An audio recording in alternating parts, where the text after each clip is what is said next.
A third major league nearly launched in 1961. My question? What would happen if it did?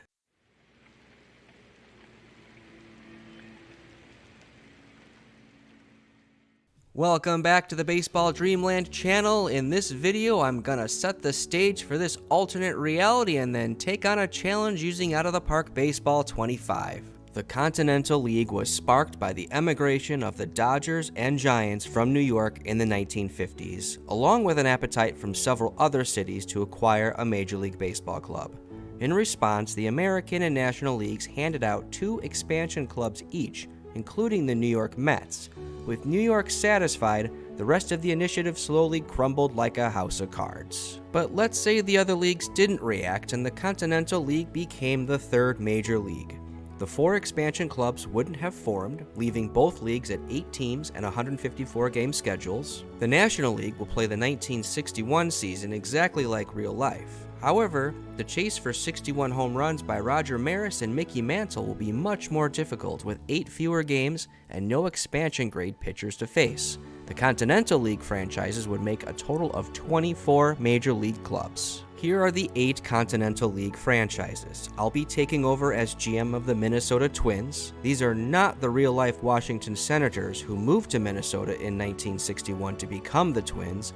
Those Senators stayed in Washington after Minnesota gained expansion through the Continental League. My objective will be to become the first World Series champion from the Continental League, but we must also win it before Camilo Pascual, Harmon Killebrew, and the Washington Senators, or the real-life Twins, win it first. These are the settings I've modified from the default. The real-life Angels and new Senators players became part of a free agent draft. The 3 league champions qualify for the postseason, along with the winner of a 1-game playoff between the AL and NL second-place teams. The AL and NL franchises will have 6 minor league affiliates, while the Continental League teams will have 3. I play with some additional house rules that close cheesy loopholes in the game. My latest additions at the bottom right involve signing rookie free agents and using a 5-man rotation. We'll play our games in the Metropolitan Stadium, which favors power hitters from both sides of the plate, but the Atlanta Peaches will be playing in the most ridiculous park I've ever seen. That's a 2.177 home run rate for left-handed hitters, which puts Colorado to shame. Perhaps an Atlanta Peaches player will be the one to break Babe Ruth's record. Wheelock Whitney was involved in the Continental League from the very beginning and assumes ownership of the Minnesota Twins in this alternate universe. Nothing too concerning about his profile, it just looks like we'll need to pay attention to profitability more than usual. Here is the pool of free agent position players. That's just 26 major league quality players to share across 8 teams. 38-year-old Gene Woodling may have a career year teeing off on Continental League pitching, while Jim Fregosi would be a great piece to build around for the future. And here is the pool of free agent pitchers, which means each Continental League club should expect to get perhaps 2 of them. 19-year-old Dean Chance is far and away the most likely number 1 pick in the draft, with a chance for some serious numbers pitching against weak competition. The other teams favored prospects with their top picks. Ace pitcher Dean Chance heads to Houston. The small but mighty Albie Pearson becomes a Buffalo Bison. The charismatic Luis Tiant lands in Dallas. Power-hitting Jim King fittingly goes to Colorado. And talented infielder Jim Fregosi is selected by Toronto. The first Minnesota Twins player and our new ace is Ken McBride from the Chicago White Sox. He's been successful in the minor leagues and is about to receive his first significant playing time in Minnesota. That's a nice stuff and movement profile. Chuck Hinton becomes our franchise's first position player. The 26-year-old outfielder comes to us from the Orioles organization after completing a monster season with A-Ball Stockton and earning a promotion to AAA Vancouver. He's serviceable with the bat and in the outfield with great speed and a humble personality. The versatile Tom Satriano becomes our first prospect, having just won the College World Series with the USC Trojans. Hopefully he'll develop that elite eye at the plate, and we've got the option of using him behind the plate or on the left side of the infield. Well, catcher it is, because Ed Brinkman looks like our shortstop of the future. He joins us from Western Hills High School, where he played with Pete Rose. Ideally, he becomes our utility infielder, so I'll try to train him at second base and third base as well. Tom Morgan is going to be our closer and brings a wealth of experience from pitching with the Yankees, Athletics, Tigers, and Senators. He won't be dominant, but shouldn't pitch himself into too many unnecessary jams with that excellent control. Tom Burgess is 33 years old and hasn't played in the majors since 1954 with the St. Louis Cardinals, but the Canadian gives us a good bat relative to the competition and leadership in the clubhouse. He should be a plus outfielder once we train him back up there too. Knuckleballer, Korean War veteran, and former 16-game winner Tom Sturdivant is another arm for the bullpen. He won World Series championships with the Yankees in 1956 and 1958, and since pitched for the Athletics and the Red Sox. After that, we have a collection of assorted replacement players. Actually, that might be too generous. Some of these guys didn't play in the majors at all in real life. You know, it's one thing that most of you are terrible baseball players, but do you all have to spend your free time in my office? We are not alone, though. The other 7 Continental League franchises share a similar roster makeup with a few major leaguers mixed in with minor league castoffs. The 1961 season may come down to which team can supplement its roster during this season. We filled our major league personnel from scratch. On the plus side, they all have great development ratings, especially pitching coach Mike Vander Zanden. On the other hand, their personalities crash and they might kill each other before the season ends. Ladies and gentlemen, here are your opening day 1961 Minnesota Twins.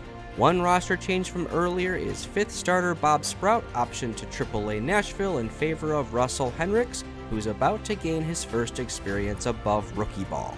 Opening day is at the Polo Grounds, where Dale Long takes Ken McBride deep in the 2nd inning, and Gene Green does the same in the 7th inning off Manny Montejo. The Mets win 4-2 when starter Mike Garcia is the player of the game, allowing only an unearned run in 8 innings. Ken McBride struck out 9 but takes the loss. Chuck Hinton collected a single and a triple in his major league debut. In other Continental League action, Atlanta scored a 6-1 win against Buffalo. Jim Fregosi hit his first career home run in the Blue Jays' extra inning win in Dallas, and Dean Chance won his major league debut in Colorado. We concluded April at War Memorial Stadium, where Joe McLean surrendered a 3-run homer to Albie Pearson in the 3rd, and then a 2-run homer to Ken Aspromonte in the 4th. The Bisons prevailed 9-4, dropping us to last place at 6-11. Chuck Hinton posted a 154 WRC plus and earned a Player of the Week award, but only the Phillies scored fewer runs than us. Ken McBride is 5th in MLB with a 2.21 FIP, and Tom Sturdivant allowed no earned runs in 11 innings. We're tied at 1 with the Dallas Rangers and can't finish the job in the 14th inning. Predictably, El Tapian ties it with a 2-run homer off Ed Hobaugh in the top of the 15th. The Rangers win and stop our bid to reach 500. We finished May 15-12 to move past the Rockies and Rangers into 6th place. We can thank Chuck Hinton's 1,000 OPS, Tom Satriano's return from injury, Ken McBride's continued dominance, and our 2.12 bullpen ERA for that improved standing. We're nursing a small lead against the Mets, and Tom Burgess smashes a deep fly ball over the right field fence for a 2-0 lead. Up steps Chuck Hinton, and he goes back-to-back off Mets 8's Mike Garcia.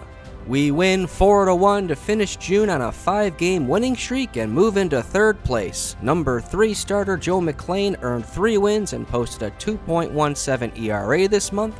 Chuck Hinton continues to carry the offense by posting an 1168 OPS and winning the Rookie of the Month award. He now leads Major League Baseball with a 371 batting average and a 458 on-base percentage.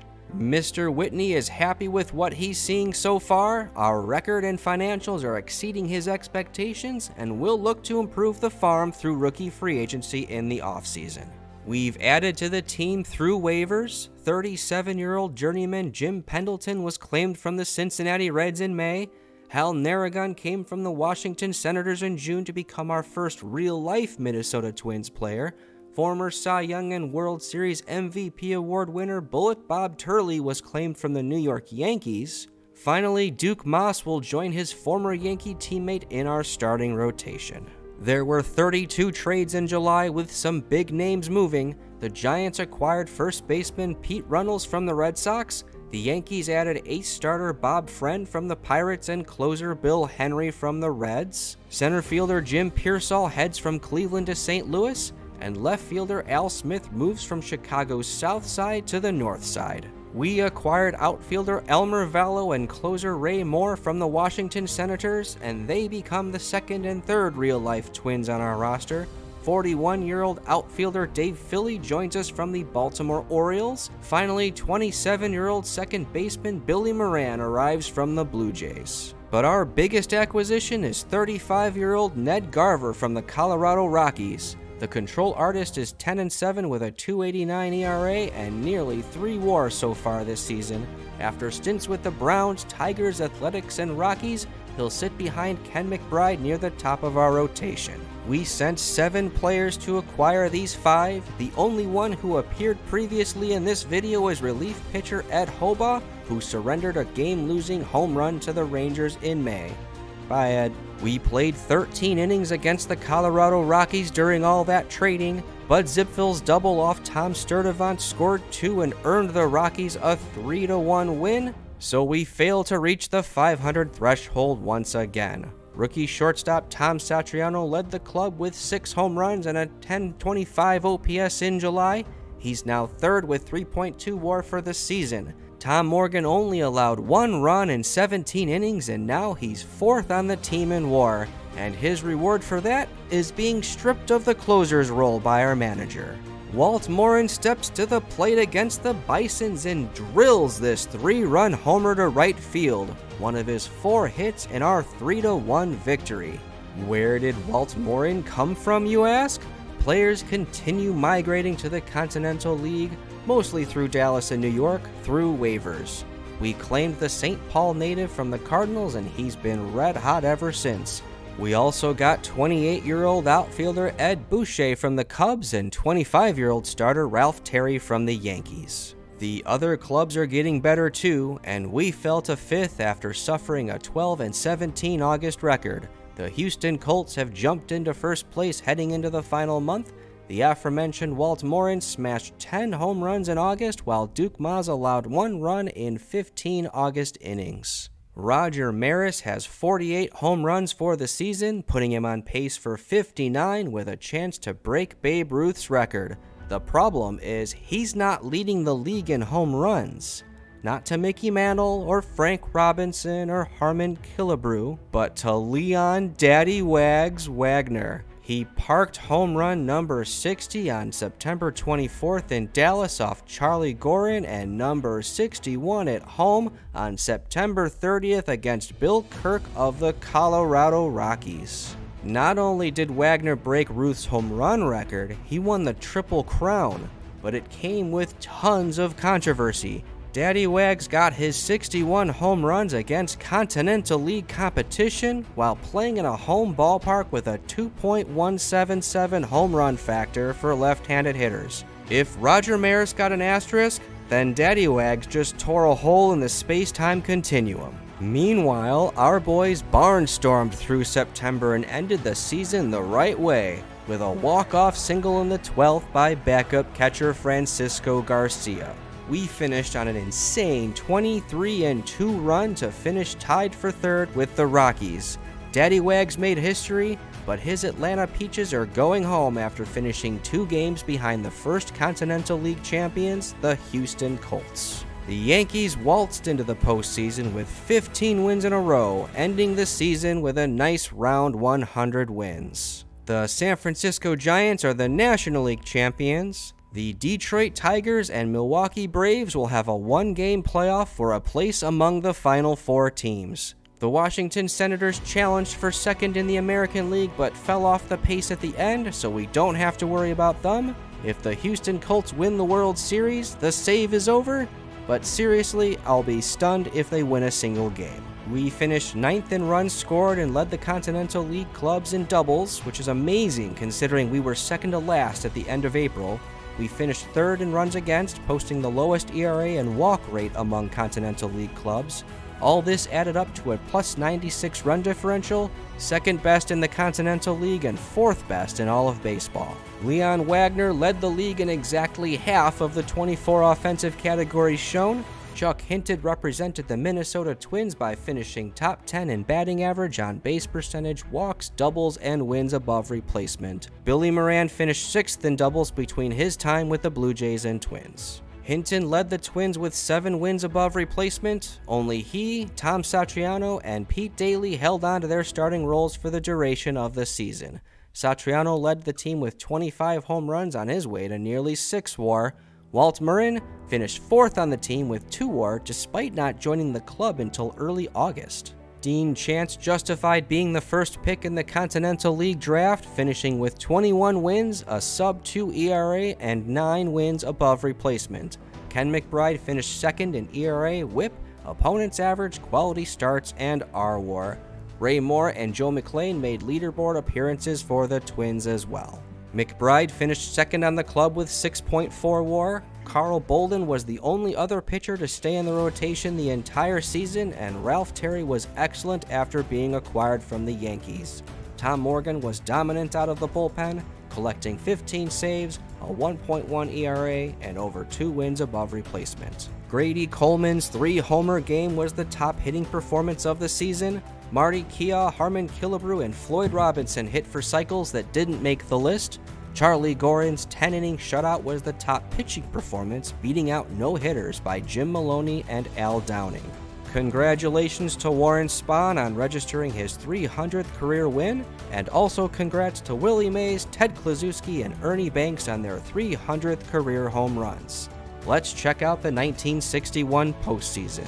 Norm Cash's first-inning grand slam put the Tigers in the driver's seat in the wild-card game, but the Braves roared back and Hank Aaron's homer gave them a 7-5 lead. Closer Roy Face protected it, sending the Braves to the Continental Series against the New York Yankees. Joe Adcock hit his second home run of Game 5 to give the Braves a commanding 9-2 lead over the Yankees. 40-year-old Warren Spahn finished off a complete game win, sending Milwaukee to the World Series.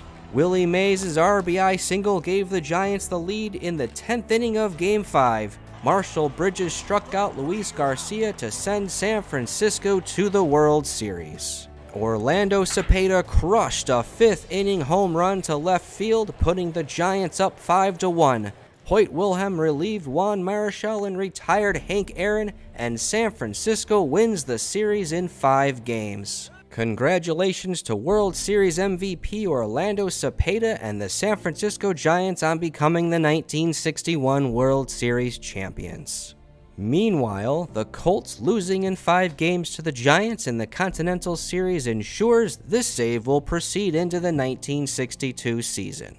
We won't be able to afford to overpay veteran players or pay minor leaguers any salary above the minimum wage because I'll need those funds to sign rookie free agents. So it's time to say goodbye to 15 players. 3 were claimed on waivers and the rest are now free agents. This reduces our active roster to just 23 players. Only 13 players from our opening day roster made it through the season.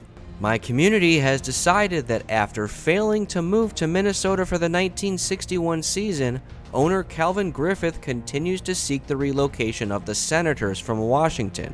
There were plenty of relocation choices, and the community voted to move the Senators to Montreal.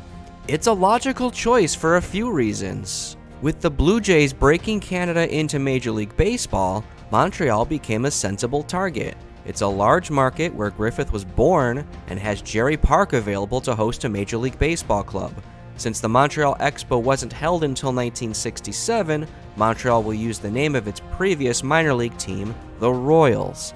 And of course, there's the beautiful irony of the Washington Baseball Club moving to Montreal, when in real life this relocation occurred in the opposite direction. But this leaves DC without a club for the 1962 season.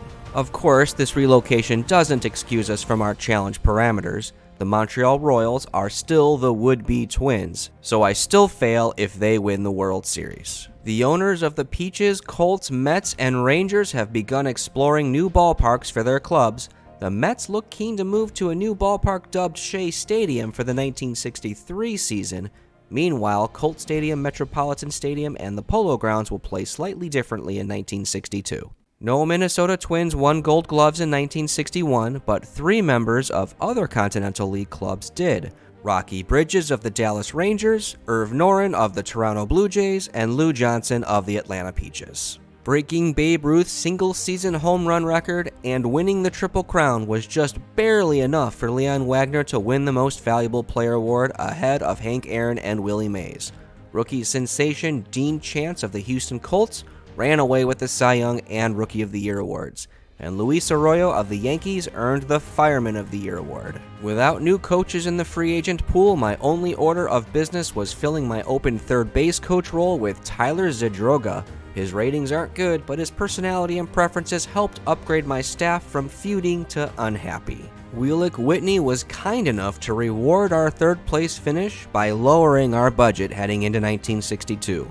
We'll have the 5th highest spending power in the Continental League and 17th highest in Major League Baseball. Carl Bolden, Tom Satriano, and Chuck Hinton all received significant raises after their excellent performances in 1961.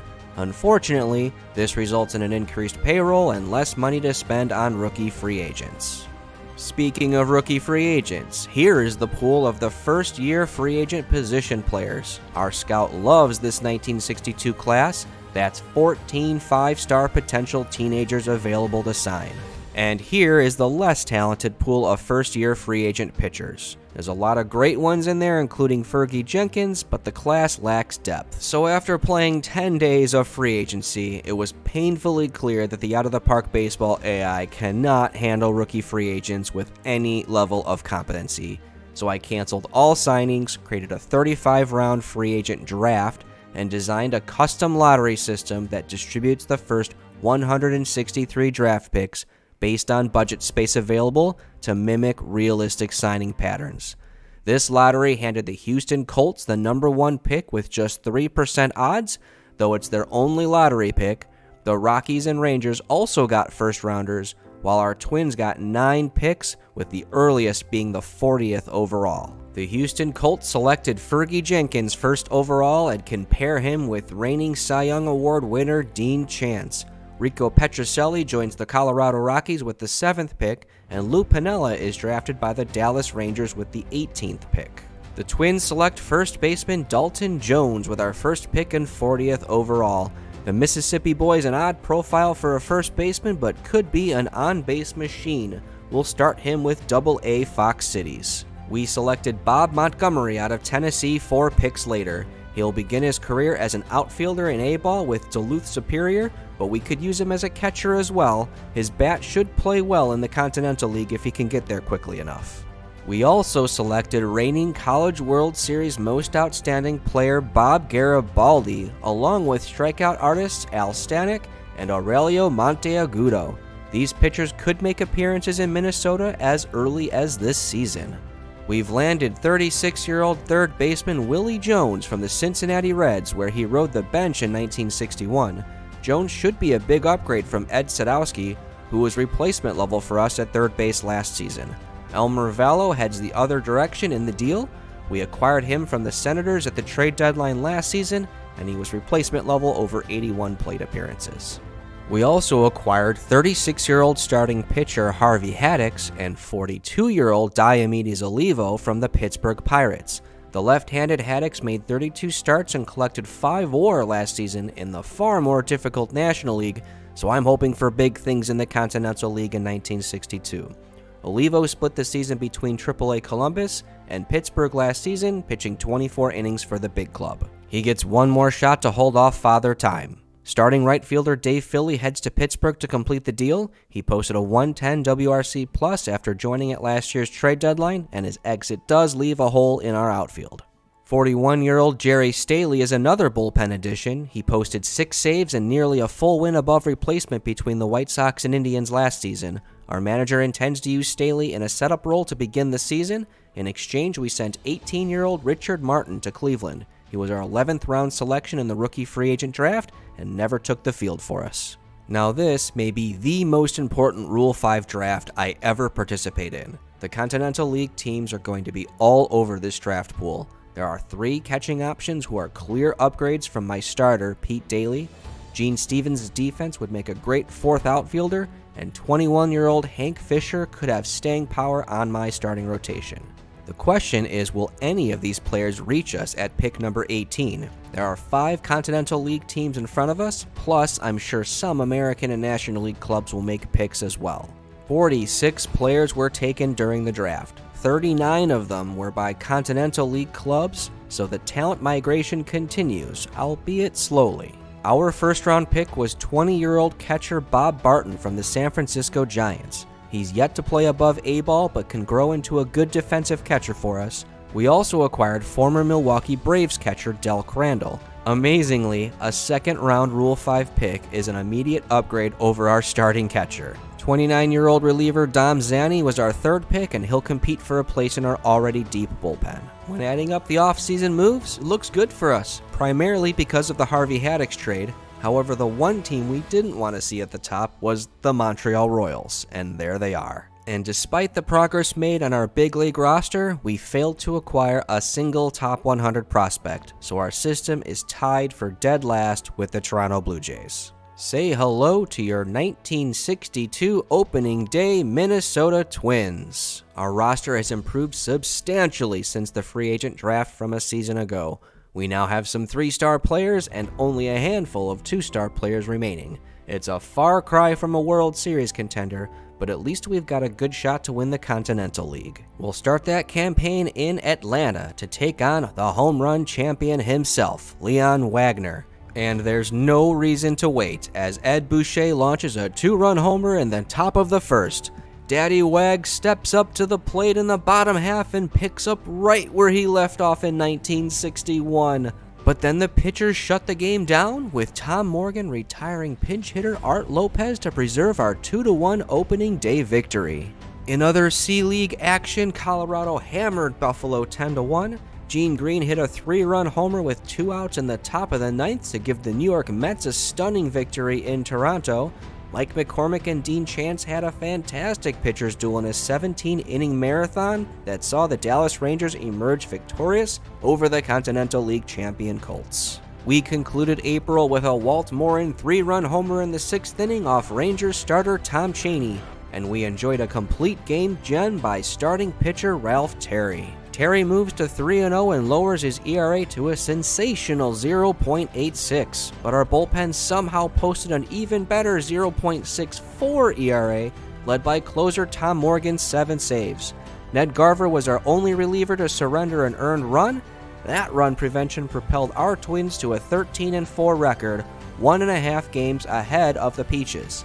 Right fielder Chuck Hinton led the position players with a 180 WRC+, and the only bad news from April is losing our starting catcher, Del Crandall, for a month with a hip strain. We're enjoying ourselves in Mile High Stadium. Billy Moran's single caps an 8-run 5th inning, and a few innings later, Chuck Hinton caps our victory with his 7th home run of the season. That's our 5th in a row for a 19-12 May record to remain in first place ahead of Atlanta by half a game. Del Crandall, Hal Narrigan, Willie Jones, and Walt Morin all spent a good chunk of the month injured, so runs have been tough to come by. But youngster Ed Brinkman stepped up with an 868 OPS, while Tom Sturdivant and Joe McClain combined for 14 shutout innings from the bullpen. Now Dale Long smashes one all the way to the center field wall, which is 475 feet away at the Polo Grounds. Long rounds third and scores for an inside-the-park home run. We lost the game in the 12th when Diomedes Olivo uncorked a wild pitch with the bases loaded. We finished 17-11 in June to extend our lead over Atlanta to 2 games, and we hold the best record in baseball.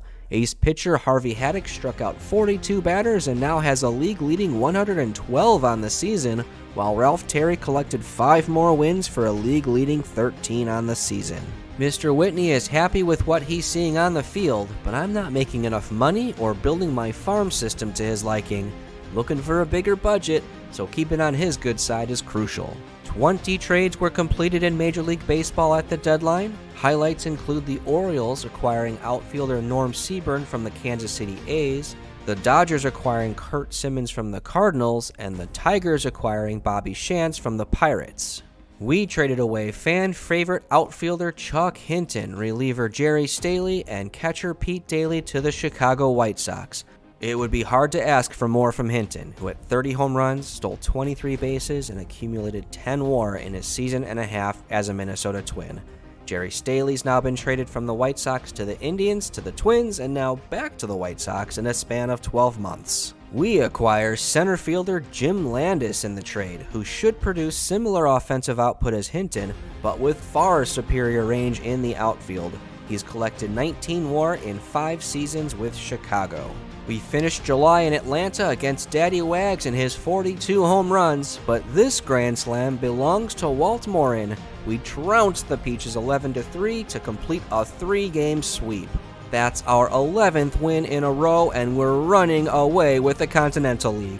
Walt Morin led the team with 7 homers and a .992 OPS in July, and will shift to right field in place of Chuck Hinton. 18-year-old Dalton Jones will take over first base duties from here on out. Bob Turley went 4-0 with a 2.02 ERA, and our staff continues to lead baseball in run prevention by a wide margin. Del Crandall kept us on autopilot with this bases-clearing triple against the Buffalo Bisons. It's a 9-run inning, and we win the game 13-3 to finish August 11 games ahead of the Atlanta Peaches for first place. Tom Satriano parked 5 homers and posted a .1028 OPS to increase his season WAR total to a team-best 6.5. Harvey Haddix went 5-0 with a sub-2 ERA, and he's on Satriano's tail with 6 WAR. Paul Pettit, Bob Garibaldi, and Aurelio Monteagudo earned September call-ups as we seek our first postseason berth. 18 days later, Ken McBride stepped to the plate and smashed his first career home run. Tom Morgan retired Mickey Harrington to win the ball game and clinch the Continental League pennant. We finished 19-7 in 17 games in front of Atlanta. Walt Morin goes off for 6 homers and 1180 OPS in September, while Diomedes Olivo has pitched 31 consecutive scoreless innings out of the bullpen. On a sour note, we lost reliever Joe McClain for the season due to bone spurs in his elbow. The Orioles improved by 14 games from 1961 to top the American League with 95 wins, while the defending World Series champion San Francisco Giants just barely held off the LA Dodgers to win the National League. After facing each other 7 times in the World Series in 20 seasons, the Yankees and Dodgers will play in the wild card game. The Montreal Royals finished a distant 5th place, which means we can't lose our challenge this season, but we could win it. We finished 4th in runs scored and led the Continental League clubs in on-base percentage, strikeout rate, walk rate, and runs created. And we proudly finished with the league worst 34 stolen bases. Our pitching staff led all of baseball in ERA, walk rate, and runs allowed, surrendering 78 fewer than the next best club. All this added up to a Major League best plus 263 run differential. Leon Wagner had a very disappointing finish to the 1962 campaign, finishing with only 56 home runs and failing to win the Triple Crown due to a 3rd-place finish with a .351 batting average. He still finished first in 8 categories, though. Tom Satriano and Ed Boucher finished in the top 10 in walks, while Jim Landis and Ed Brinkman made the leaderboard in sacrifice flies. Also, kudos to Veda Pinzon of the Cincinnati Reds for finishing the season on a 33-game hitting streak. Tom Satriano led the Twins with 99 runs scored, 19 home runs, 242 total bases, 109 walks, and 7 wins above replacement from the shortstop position. Chuck Hinton finished 2nd on the club in WAR despite getting traded at the July 31st deadline. All hail Houston Colts ace Dean Chance, who won the pitching Triple Crown with 24 wins, a 1.67 ERA, and 232 strikeouts for a whopping 12.7 WAR. That's the best mark for a pitcher since 1910, when Walter Johnson posted a 13.99 season. Twins closer Tom Morgan led the league in saves with 30, and Ken McBride finished with a league-best .221 BABIP. McBride, Ralph Terry, Harry Haddix, and Carl Bolden litter this leaderboard. McBride regressed back to 2.6 WAR after finishing with 6.4 last season, but Harvey Haddix stepped up with a 200 strikeout season and 6.8 WAR. Ralph Terry led the club with 19 wins and 241 innings pitched. Tom Morgan gave us 100 innings out of the bullpen, though wasn't dominant this time around. 43-year-old Diomedes Oliva was dominant with a full WAR in just 35 innings and no earned runs since May. Jim Pagliarone's 5-hit, 2-homer game for the Red Sox was the top hitting performance of the season. Norm Seaburn, Willie McCovey, and Steve Boros all hit for cycles that didn't make the list. Eddie Casco had a 7-hit game and didn't make the list either. Dean Chance's 11-inning shutout was the top pitching performance, and he had the 4th best as well. Ken McBride made the list too with a 2-hit shutout for our Twins. Congratulations to Stan Musial for registering his 3,500th career hit, Duke Snyder and Eddie Matthews on their 400th career home runs, and Robin Roberts for 250 wins and 2,000 strikeouts. After 8 scoreless innings, Joe Pepitone lifted a fly ball that was deep enough to score Bobby Richardson, which paved the way for Yankees closer Bill Henry to induce a fly ball to deep right center and gone. A walk-off home run for 38-year-old pinch hitter Gil Hodges, and the Dodgers advanced to the Continental Series. Wait for me, I want to celebrate too! Yay, yay! The Dodgers will face the Baltimore Orioles in one Continental Series, and we draw the defending World Series champion San Francisco Giants in the other. I think we've got an even matchup. If we remove Juan Marichal, Orlando Cepeda, and Willie McCovey from the Giants' postseason roster, the spotlight will be on Bill Barton, though, our Rule 5 pick from the Giants this past winter. Willie Mays will miss the postseason with a torn thumb ligament he suffered in August. Cepeda, McCovey, and Felipe Alou helped the Giants lead the majors in runs scored, but their poor defense, especially without Mays, is something we could exploit. Oh, who am I kidding? We don't have a chance, so I need some advice. Do the guys want the, we're just happy to be here speech, or the try not to embarrass me speech? I mean, I'm flexible because, we need a miracle here. Jim Landis' single scores Billy Moran, and Ed Boucher puts us ahead 3-0. Willie McCovey's solo homer tied the game in the 5th, and then Orlando Cepeda's stepped to the plate in the 9th and parked a walk-off home run. Cepeda continued his assault on our pitching staff in Game 2, putting the Giants up 3, but we rallied. Tom Satriano's bases clearing triple tied the game in the 9th, and Jim Landis' single untied it. Tom Morgan retired Pete Runnels to save our first postseason victory. So we've got ourselves a series, folks. Let's come home to Minnesota and give the fans a show. We've got a situation brewing here, and Willie Jones puts a charge into one, and it's gone. We followed up our 5-run 9th in Game 2 with a 6-run first, and Bob Turley wraps up an easy 9-2 victory. We've got another lead, and Billy Moran sends a moonshot over the center field wall for a 4-1 lead. Tom Morgan retired Jesus Alou, putting us to win 1 game of the World Series. Willie McCovey took matters into his own hands in Game 5. This homer gave the Giants the lead, and this one in the 4th inning doubled that lead. But we rallied in the 9th again, because that's what we do. Juan Marichal was thrown 134 pitches and loaded the bases in the bottom of the 9th. Oh, I really thought we were going to do it there. But we still have 2 chances to pull off this series at Candlestick Park. Even our losses have been 1-run games. I don't know about you, but I'm believing in miracles right about now. Tom Satriano gives us a 2-0 lead at Game 6 with an opposite field homer, and here's Willie Jones extending our lead to 6-0. This isn't really happening, is it? An expansion team in their 2nd season taking down the defending World Series champions? Do you believe in miracles? Yes. Yes, I do. Unbelievable. I dedicate this win to all the OTP players out there who assemble 115-win teams and lose in the division series to an 85-win team, because today, I'm that 85-win team. Third baseman Willie Jones struggled mightily during the regular season and lost playing time to Billy Moran, but bounced back in a big way this series with 9 hits and 2 homers to earn MVP honors. Our bullpen was lights out as usual, especially Tom Morgan, who threw 6 2/3 scoreless innings. So do we play now?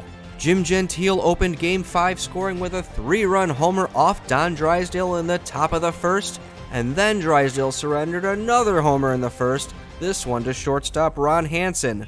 Barney Schultz retired Jim Gilliam, sending the Orioles to their first World Series since moving to Baltimore. So it's Twins and Orioles in the World Series. The Orioles won more games in San Francisco, but this team looks decidedly less talented than the Giants. Stats-wise, they look amazing. They didn't score as much as San Francisco, but they're also the best defensive club in baseball. Jim Gentile supplied 41 home runs, while Steve Barber collected 20 wins, and their number 2 starter, Dick Hall, gets the start against Ken McBride in Game 1. The Orioles greeted us rudely with a first-inning grand slam by Sam Bowens and blew us out 13-5. Game 2 was much of the same, with a Ron Hansen triple opening the scoring in the second, and Diomedes Olivo's scoreless streak ends with Hansen's 8th-inning home run. The Orioles win that one by a score of 8-1. Getting outscored 21-6 is a little more in line with my expectations going into this postseason, but let's get home and rebuild some momentum. Okay, here we go. Oh, that's hit far. That's okay, it's just one run. Let's get Ron Hansen here. Oh, okay, that's a 5-run first inning for the Orioles, and they would go on to win 12-2. We're playing for pride in Game 4, and Del Crandall cracked a 2-run double for our first lead of the series. But Gus Triando's double into the gap scored Brooks Robinson and gave the Orioles the lead, and they'll call on Barney Schultz to protect it, which he did by retiring Dalton Jones. The Baltimore Orioles are World Series champions. That concludes a World Series in which we were outscored by 29 runs, which is the largest differential in World Series history. Fun fact, the New York Yankees previously held that record by outscoring the Pirates by 28 in 1960, but they lost that series to Pittsburgh in 7 games. We didn't swing the bats terribly. Ed Boucher and Del Crandall supplied 7 hits each. However, we didn't hit a single home run, and they hit 8. Most of our pitchers ended up with double-digit ERAs, and World Series MVP Ron Hansen will live rent-free in their nightmares the entire offseason. My main takeaway from that World Series is how about that Continental Series win? In all seriousness, winning a postseason series is a massive overachievement, so thanks for the great ride, gentlemen. But the Orioles are the deserving champions with an 8-1 postseason record on top of their 95-win regular season. Congratulations to World Series MVP Ron Hansen and the players on their 1962 World Series championship roster. Before we head to 1963, it's time to free some funds to boost our chances in the rookie free agent draft. Tom Burgess has passed the first base torch to Dalton Jones and leaves after contributing 3 WAR over 2 seasons with the Twins. Ed Sadowski was just emergency infield cover for the 2 seasons he was here, and Paul Pettit was our two-way player, except he wasn't good at hitting or pitching. My community has decided that Washington, D.C. does deserve a Major League Baseball team, and they're getting it from Charlie Finley and the Kansas City Athletics. Welcome to the circus, folks. Finley was completely fed up with the stadium situation in Kansas City, while Washington just built a brand new ballpark called District of Columbia Stadium. Oakland wasn't ready, as all of Northern California has rallied around the San Francisco Giants. The Athletics name will cease to exist because Washington is renaming the team back to the Senators. The Mets will open pitcher-friendly Shea Stadium this season, while the Atlanta Peaches have made renovations to their ballpark, turning it from an extremely hitter-friendly park to an extremely pitcher-friendly park. Sorry, Daddy Wags. Meanwhile, Colt Stadium and Metropolitan Stadium will play slightly differently in 1963. No Minnesota Twins won Gold Gloves in 1962, but 2 Continental League players did. Shout out to Steve Bilko and Rocky Bridges for showing us how it's done. Leon Wagner won back-to-back Most Valuable Player awards despite only earning 8 of 24 first-place votes. His teammate Dick Egan won Fireman of the Year, Boog Powell won Rookie of the Year, and the Twins' Ed Brinkman finished 4th. Dean Chance of the Houston Colts ran away with the Cy Young Award and his Triple Crown. Harvey Haddix of the Twins finished a distant 2nd in that award. After reaching the World Series and improving our fan loyalty, Wheelock Whitney is getting serious by boosting our budget by 12% heading into 1963. We have the 2nd highest spending power in the Continental League and the 10th best in all of baseball. We've replaced third base coach Tyler Zadroga with former Phillies pitcher Paul Masterson. Kevin McGow, our trainer, has just retired, so we replaced him with Ben Demos. Ralph Terry, Ed Brinkman, and Mike White all received significant raises after their excellent performances in 1962, and our payroll will jump by over 50%. Here is the pool of first-year free agent position players. Our scout loves this 1962 class. Tony Conigliaro, Joe Morgan, and Chuck Harrison lead a class of half a dozen 5-star potential players. The first-year free agent pitcher class is deeper than last year, headlined by Rudy May and Dave Roberts. The lottery balls picked our Minnesota Twins for the first pick in the draft with just 2.7% odds, and as a result, that's our only lottery pick. The Colts and Bisons also got first-rounders, while the Braves, Pirates, and White Sox got 4 first-rounders each. We had plenty of good options, but we're using the first pick on Tony Conigliaro. Joe Morgan would have gotten the nod in a startup situation, but I'm happy with Ed Brinkman at second base. The Massachusetts native Conigliaro will get a chance to complete a full career after his real one was cut short due to an eye injury. He's going straight to the big league club as our starting right fielder. Unfortunately, my scout clarified his hitting ceiling shortly after the draft, and perhaps Joe Morgan would have been the better choice, but we did get Tony to agree to a 15-year team-friendly contract extension. The Houston Colts selected Cleon Jones 4th overall, Dave Roberts joins the Buffalo Bisons with the 9th pick, and Chris Zachary is drafted by the Atlanta Peaches with the 32nd pick. Just 15 players were taken in the Rule 5 draft compared to 46 players last season. All but 2 of those picks were made by Continental League clubs. Our picks were 25-year-old reliever Gordon Seyfried from the Detroit Tigers, greedy banker George Banks, and 23-year-old catcher Spencer Scott. These players have a difficult road to making our opening day roster, though. We didn't make any trades and finished the offseason without any major acquisitions. The only major trade was third baseman Eddie Yost heading from the Colorado Rockies to the Cincinnati Reds for a pair of prospects. Number 20 ranked prospect Tony Conigliaro puts us on the map, but it won't last long because he'll immediately exhaust his rookie eligibility. The Milwaukee Braves have the number 1 system, while the Baltimore Orioles fall all the way from 8th place in 1962 to last place. Here are our opening day 1963 Minnesota Twins. Our roster is starting to take a peculiar shape with 3 teenagers plus Tom Satriano and Ed Brinkman forming our young core. Meanwhile, we have 12 players over the age of 30, including 37-year-old Harvey Haddix, 44-year-old Diomedes Olivo, and 37-year-old Willie Jones. Any regression from these aging players will challenge our limited depth. OSA predicts a tight race between our Twins and the Colorado Rockies. Welcome to the renovated Ponce de Leon Park, where Fritz Brickel just tied the game at a run apiece. Daddy Wags can win the game in the 11th, but pops out to first base. How about the 13th? Grounds out to second base. What about the 17th? Another ground out. The 22nd inning? You guessed it, grounds out to first. But Ted Kluszewski drives it up the middle to finally end this marathon opener. In other C-League action, Luis Tiant and the Rangers take advantage of 4 Mets errors to win for the second opening day in a row.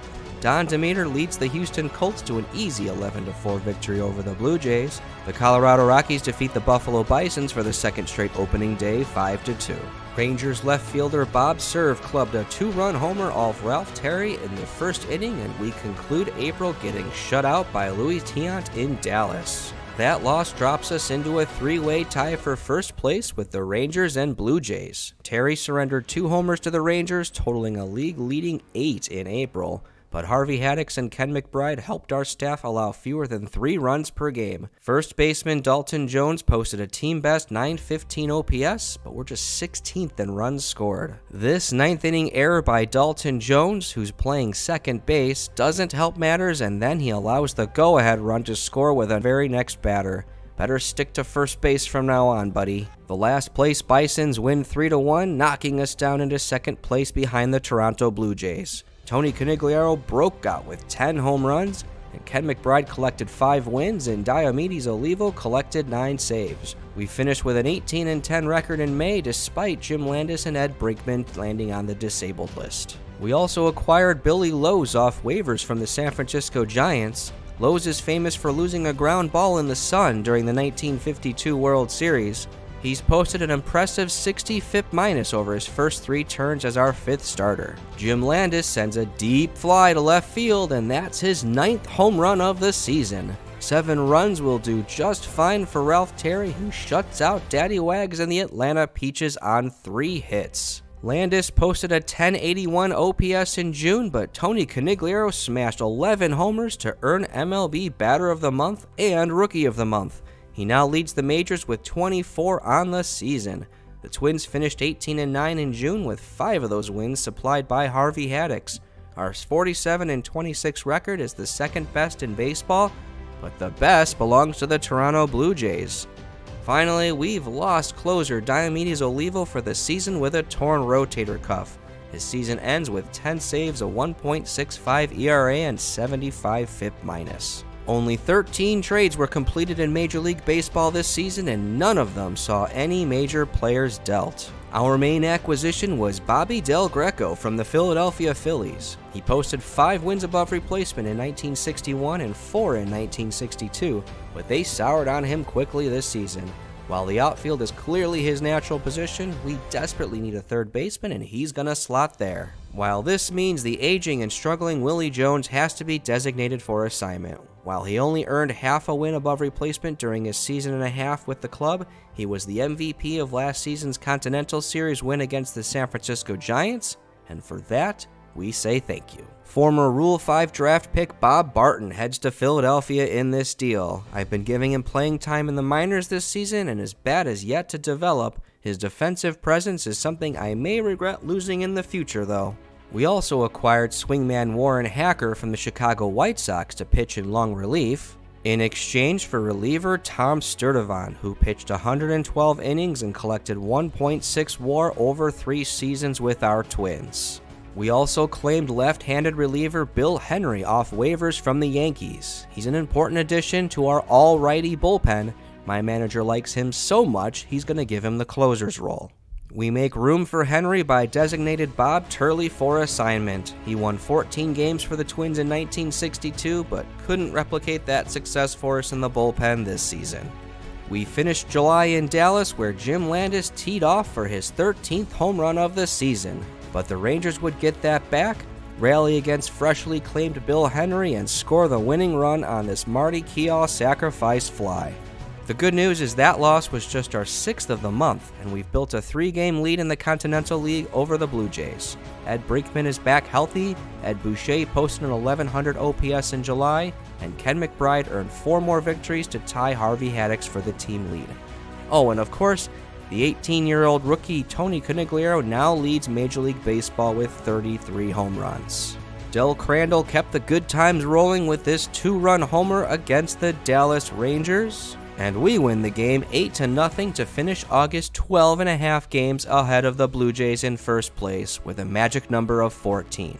Ed Boucher blasted 10 homers to win MLB Batter of the Month for August, Tony Conigliaro won Rookie of the Month for the 3rd time, and Billy Lowe's went 5-0 with a 1.43 ERA. Bob Garibaldi, Duke Moss, Larry Bernerth, Alex Grammis, and Mike White all earned September call-ups. On the 16th of September, shortstop Tom Satriano hammered his 10th home run of the season, Harvey Haddix earned his 20th win of the season, and we called upon Bill Henry to clinch the Continental League pennant for the 2nd straight season. We finish 104-50, 1 game better than last season and 13 games in front of Toronto. Fun fact, The rest of the league finished in the exact opposite order from 1962. Yes, in 1962, 2nd through 8th went Atlanta, Buffalo, Dallas, Houston, New York, Colorado, Toronto. As for the Twins, Tony Conigliaro pounded 12 more home runs, Harvey Haddix collected 4 more wins, and we stayed healthy heading into the postseason. The defending World Series champion Orioles won the American League again, while the San Francisco Giants won the National League for the 3rd straight season. The St. Louis Cardinals made the postseason for the first time since 1946, and they'll head to Yankee Stadium for the wildcard game. The Yankees are trying to erase their nightmares from last year's game, but might want to keep a therapist on speed dial. The Montreal Royals finished in 3rd place, so we can't lose our challenge this season. We led the majors in runs scored and runs against for a whopping run differential of plus 316. While we're at it, we also led the league in on-base percentage, WRC+, ERA, and pitcher walk rate. And again, we proudly finished with a league-worst 29 stolen bases. Tony Conigliaro led all of baseball in 10 offensive categories. Those are home runs, RBI, slugging percentage, OPS, OPS+, runs scored, total bases, extra base hits, isolated power, and WOBA. Ed Boucher finished 9th in runs scored too. Conigliaro naturally led the team with 9 WAR, but Tom Satriano, Jim Landis, and Ed Boucher also posted big numbers. Boucher led the team with 95 walks and a .391 on-base percentage. Jim Landis stole 10 bases, and Tom Satriano's shortstop defense was a major run preventer. Del Crandall, Ed Brinkman, and Dalton Jones also posted their career best seasons. Yankees phenom Al Downing led Major League Baseball in 8 pitching categories, including a 1.28 ERA and 291 strikeouts. He also set the all-time Major League record with 4.7 hits allowed per 9 innings and a 154 batting average against. But he got injured in his last start and will miss the postseason. To pour salt on the wound, Harvey Haddix blocked his Triple Crown with 22 wins, also leading the league in strikeout-to-walk ratio, whip, and quality starts. Ralph Terry posted the league's best walk rate, and Billy Lowe's had the best win percentage with his 14-1 record. Billy Lowe's, Ken McBride, Bill Henry, and Joe McLean also made leaderboard appearances. Haddix edged out Ken McBride as our pitching WAR leader, but it was early season waiver acquisition Billy Lowe's who led the rotation with a 1.99 ERA. Ken McBride collected his first 20-win season. Ralph Terry coughed up 30 home runs but was still effective overall. Bill Henry, our July waiver acquisition, wasn't very good, but is keeping his closer's role, because why not? Al Kaline and Roberto Clemente shared the best hitting performance of the season with 4-hit, 2-homer games. Don Buford, Jim Gentile, Harmon Killebrew all had 3 homer games that didn't make the list. Frank Robinson and George Altman both had cycles. Wilbur Wood and Bob Gibson shared the best pitching performances with extra inning shutouts. Stan Williams' no-hitter took 5th. Bob Gibson, Mickey Lolich, Steve Hargan, Juan Pizarro, Carl Wiley, and Ray Washburn all pitched no-hitters this season. Congratulations to Mickey Mantle on registering 400 career home runs. Hank Aaron reached 300, 1,000 runs, and 1,000 RBI this season. Billy Pierce reached 200 wins and 2,000 strikeouts. Tim McCarver posted the longest hitting streak of the season at 27 games. Ray Sadecki gave the Cardinals a 4-0 lead with a home run against his opposite, Whitey Ford. Ken Boyer pounded another homer off Ford, and the Al Downing-less Yankees get handled by the Cardinals 9-4. That's 3 postseason series losses for the Yankees. Better get that therapist on the line. The Cardinals will face the Baltimore Orioles in one Continental Series, and we draw a rematch against the San Francisco Giants in the other. Willie Mays is healthy this time, and they've added 20-year-old Joe Morgan to their mix. But we've got Billy Lowe's from them on waiver, so it's clearly even, right? Orlando Cepeda, Willie McCovey, and Willie Mays all enjoy 30 home run seasons to help the Giants outscore everyone but us. Mays had an insane season, posting 11.2 WAR. Juan Marshall will pitch Game 1, but it was Bill O'Dell who led the club with 21 wins at 2.48 ERA and 7.2 WAR. Willie Mays put the Giants up 9-3 with this home run off Aurelio Monteagudo. Tony Conigliaro struck back with his second home run in the 6th inning, but this one was all Marichal and the Giants, 12-4. Bobby Del Greco's double gave us the lead in the 4th, and Jim Landis extended it in the 6th. Billy Lowe struck out Willie Mays and Willie McCovey to end the 6th. Wish you didn't wave him now, did you, Giants? We've got ourselves a series now. Giants are primed to relive their 1962 Metropolitan Stadium nightmare. Tom Satriano tied up the game in the fourth, Dalton Jones makes it 3-1, and Ed Brinkman makes it 7-1. Let's go! Ralph Terry goes 8 2/3, and Bill Henry wraps up our second win. We've got another lead, and Tom Satriano sends a line drive that clears the right field fence for a 5-2 lead. Bill Henry retired Willie Mays, putting us to within one game of the World Series. Orlando Cepeda's second inning single put the Giants in front 3-1, and then Willie McCovey blew the game open with a 3-run homer. We climbed back into it, but too little, too late. But we still have 2 chances to pull this series off at Candlestick Park. This series has unfolded exactly as it did last season. Giants won Game 1, then we won 3 straight, and then the Giants won Game 5. We're giving the ball to former Giant Billy Lowe's. Time for a little deja vu. Del Crandall has just walked to load the bases in the 7th. We're pinch hitting with Walt Morin, and he bloops a single into left field. Twins lead 4-2.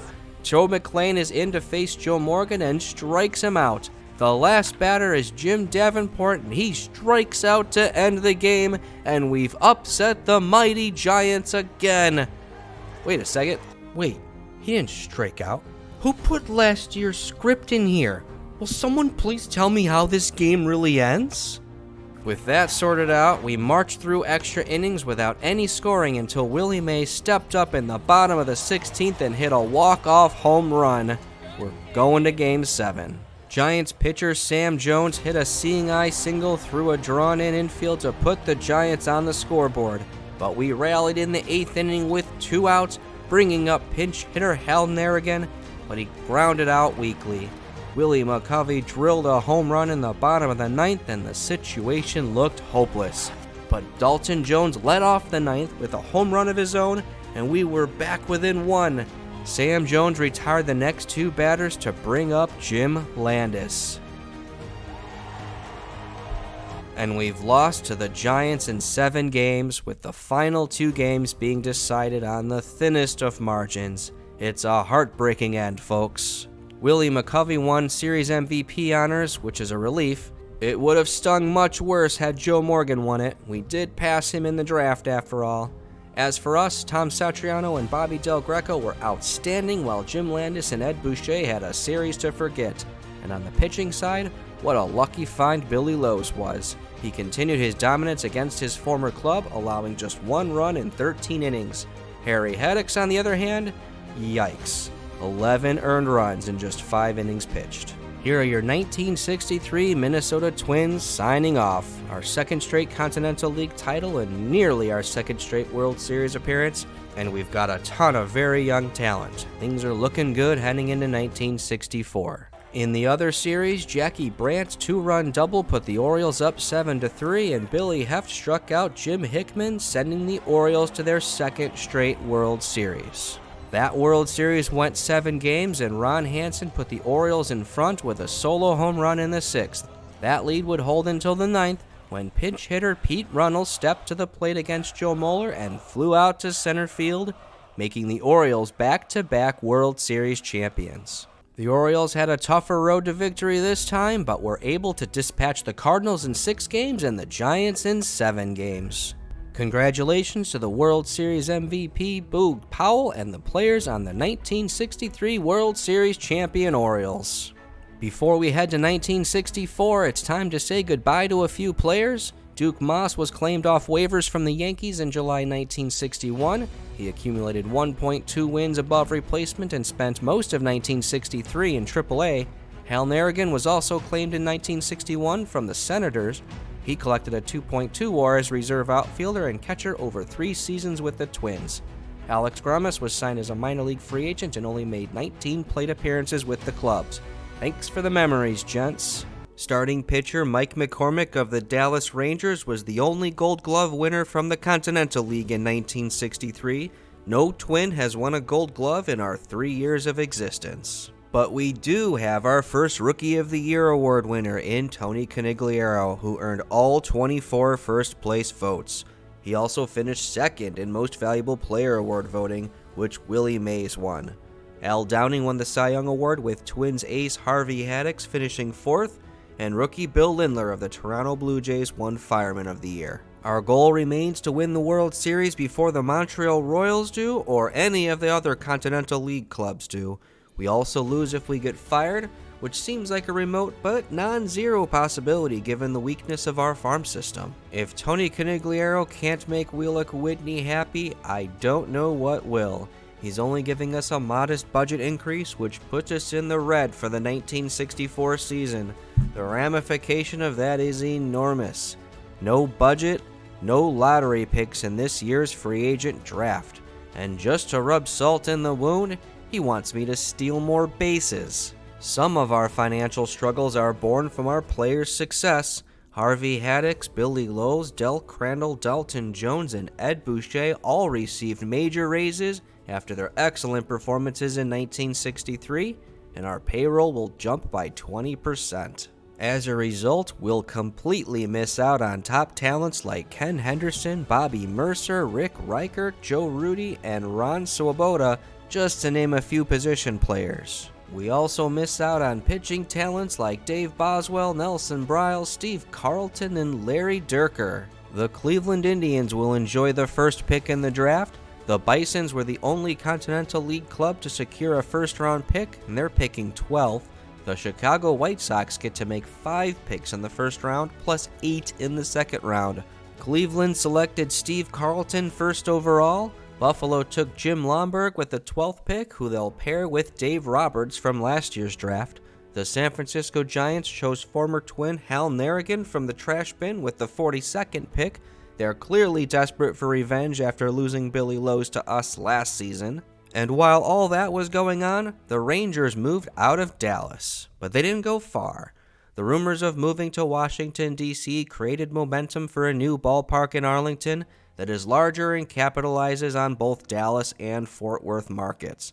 So the team will henceforth be known as the Texas Rangers. Arlington Stadium plays very hitter-friendly, particularly for right-handed home run hitters.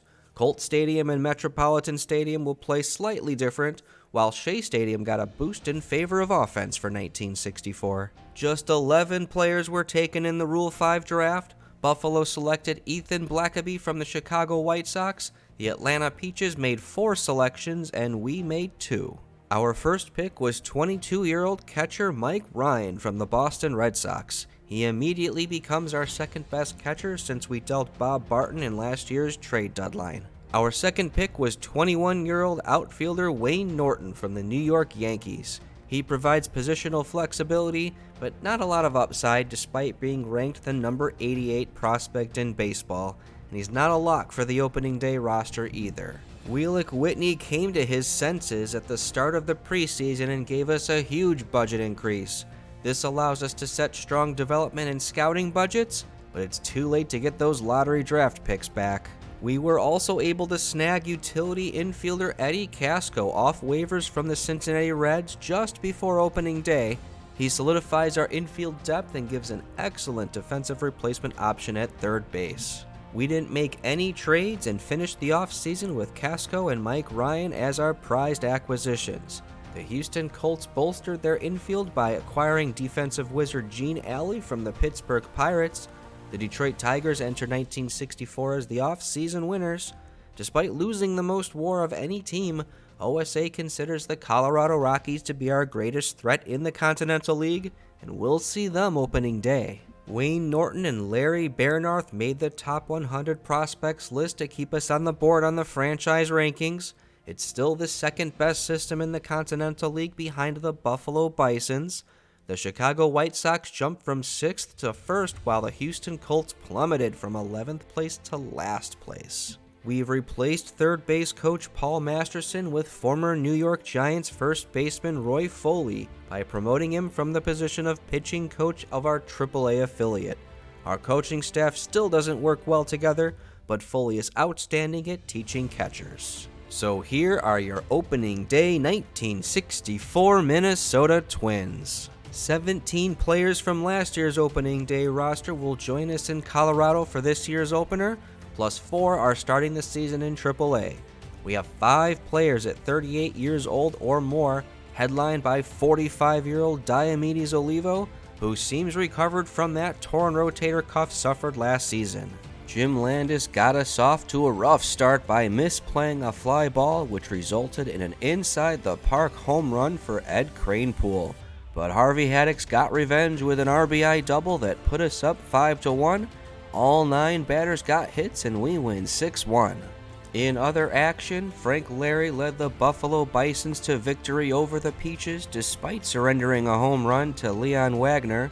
Harry Anderson hit a walk-off homer in the 10th to secure a victory for the Houston Colts against the Toronto Blue Jays. Finally, the Texas Rangers lost their first ever game in Arlington Stadium to the Mets 7-2. Bobby Del Greco smashes his 5th home run of the season off Mets ace Mike Garcia. Harvey Haddix goes 8 strong for his 4th win, and Bill Henry retired Johnny Lewis to complete his 5th save. That completes a remarkable 14-1 April for the Twins, and we're 5 games ahead of the Rockies. We outscored our opposition 97-36, aided by Bobby Del Greco and Ed Brinkman ripping off 400 batting averages and Bill Henry's 14 scoreless innings. Ned Garver isn't off to the best start, and our scout says the 38-year-old skill set is eroding. With nobody else willing to take him on, he's being designated for assignment after contributing 1.8 WAR since being acquired at the 1961 trade deadline. Tony Conigliaro was the man against Buffalo, belting a home run in the 2nd inning, followed by a 2 RBI double in the 5th inning off talented Bison's rookie Dave Roberts. The Twins win 7-5 and maintain a 5.5 game lead over the Blue Jays, while the Rockies fell to 5th place. Tom Satriano bounced back from a poor April with a .945 OPS, 6 homers, and 5 stolen bases in May. Ken McBride posted a 1.93 ERA and 4 wins during the month. Ed Brinkman sends a deep fly to right field, and that's his 4th home run of the season. Eddie Casco drives a double to complete a 6-run inning for our Twins, and Bob Garibaldi went the distance, making Bob Schmidt his 7th strikeout victim. This easy 11-1 win belies a challenging month that saw the Blue Jays and Colts close to within 4 games. Bobby Del Greco and Warren Hacker both went down with injuries, but center fielder Jim Landis posted a .990 OPS in June, and Tony Conigliaro continues to anchor the run-scoring attack with 22 home runs on the season. Our manager curiously demoted Ralph Terry to the bullpen in favor of 45-year-old Diomedes Olivo. So far, so good, as he's won his first 2 starts. Bobby Del Greco is back, and we're going to send Walt Morin down, except he's refusing the assignment. In that case, he's designated for assignment. Morin hit 39 home runs and collected 4 wins above replacement as a Twin, though his time has clearly passed. 21 trades were completed in Major League Baseball in July. The Toronto Blue Jays are making a move on us by acquiring outfielder Wally Post and his 225 career home runs from the Cincinnati Reds. The National League leading San Francisco Giants need to watch their backs as well. Camilo Pascual is moving from the Montreal Royals and will become the ace of the Milwaukee Braves, while the Los Angeles Dodgers acquired 20-game winner Dick Hall from the Baltimore Orioles. Our first trade action was a swap of completely meaningless players, but the Rockies are willing to include all their cash, $145 grand worth, to do so. Yes, please. Then we made a 6-player trade with the Texas Rangers. Here are 3 of the players we dealt. Deacon Jones never saw the field, and Dick Gernert was a massive disappointment, hitting .179 over his 2 seasons with us. Clifford Davis was our 55th round pick in the 1961 dispersal draft and has steadily improved over his 4 years in our system. Larry Bernarth was our 5th round pick in the 1961 rookie free agent draft and has progressed to become the 66th best prospect in baseball. He's had 2 very good seasons in AAA, but I don't see a dominant reliever here. And finally, we've dealt last year's waiver wire hero Billy Lowe's and will pay his remaining 1964 salary. He won 25 games and amassed 6 wins above replacement over just a season and a half with our Twins. We appreciate his service and will miss him greatly. In return, welcome to the Twin Cities, Louis Tiant. He was drafted by the Dallas Rangers 3rd overall in the expansion dispersal draft and made his major league debut in 1961 at just 20 years of age. He's posted 7 WAR over those 4 seasons, including 4 in 1963 alone. Now 23 years old, he will slot in as our number 4 starter. And our final deal sees Mike White leave for the Philadelphia Phillies, and we're covering his contract. Our 16th round selection in the expansion draft was surprisingly effective for us from 1961 to 63, accumulating 3 wins above replacement. However, this year he was crowded out of our outfield and spent the season in AAA. 28-year-old outfielder Ted Savage will join our Twins in a pinch-hitting role. He's been with the Phillies since 1961 and played in 242 games at replacement level. Hopefully he'll become a reserve outfielder once we can get him experience in the corner outfield positions. Del Crandall had a day against the Rangers, homering off Mike McCormick in the 2nd and then driving in the tying run with 2 outs in the 9th. Tom Satriano blooped a 10th inning double into right field, and Ed Brinkman came all the way around from first to score the winning run. Satriano's walk-off hit extended our lead to 4.5 games over Toronto and put himself over 7 WAR for the season with 2 months still to play.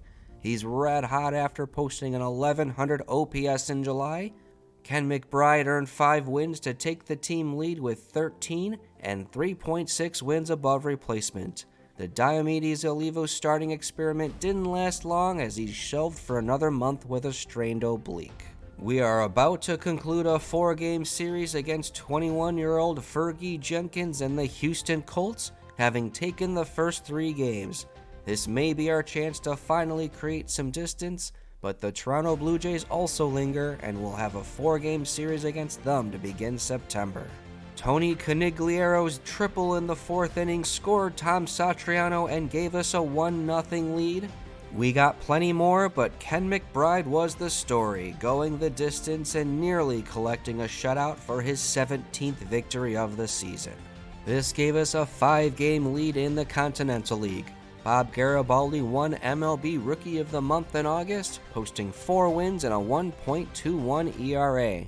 Tom Satriano is closing in on a 2020 season with a 914 OPS, and an MVP award looks like a possibility.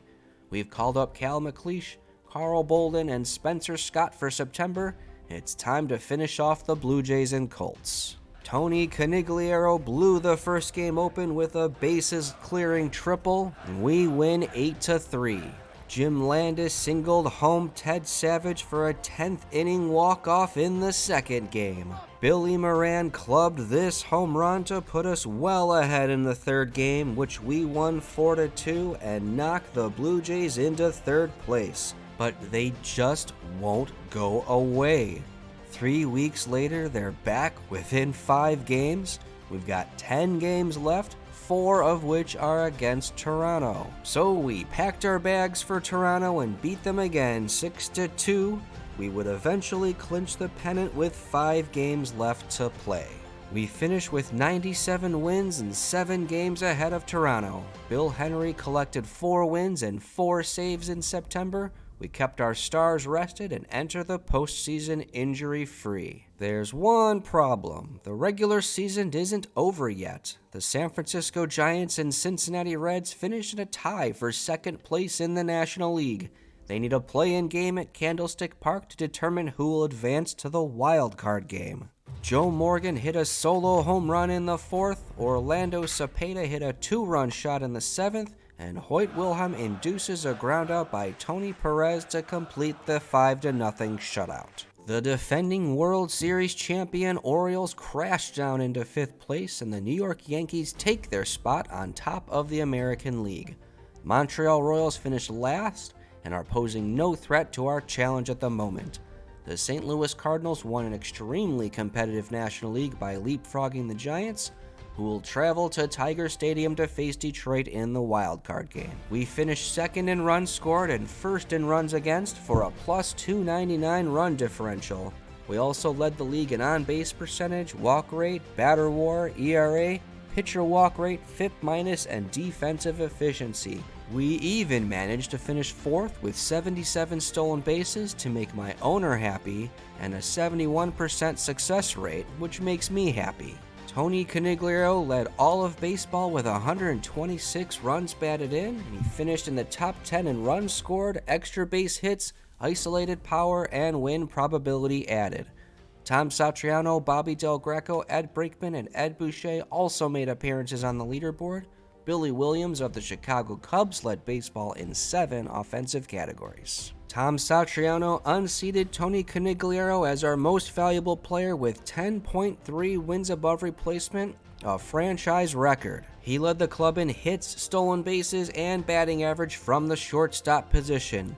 Conigliaro put up good power numbers, but they were a far cry from his 1963 rookie season. Ed Brinkman broke out with 6.8 WAR while leading the team in at-bats, doubles, and triples.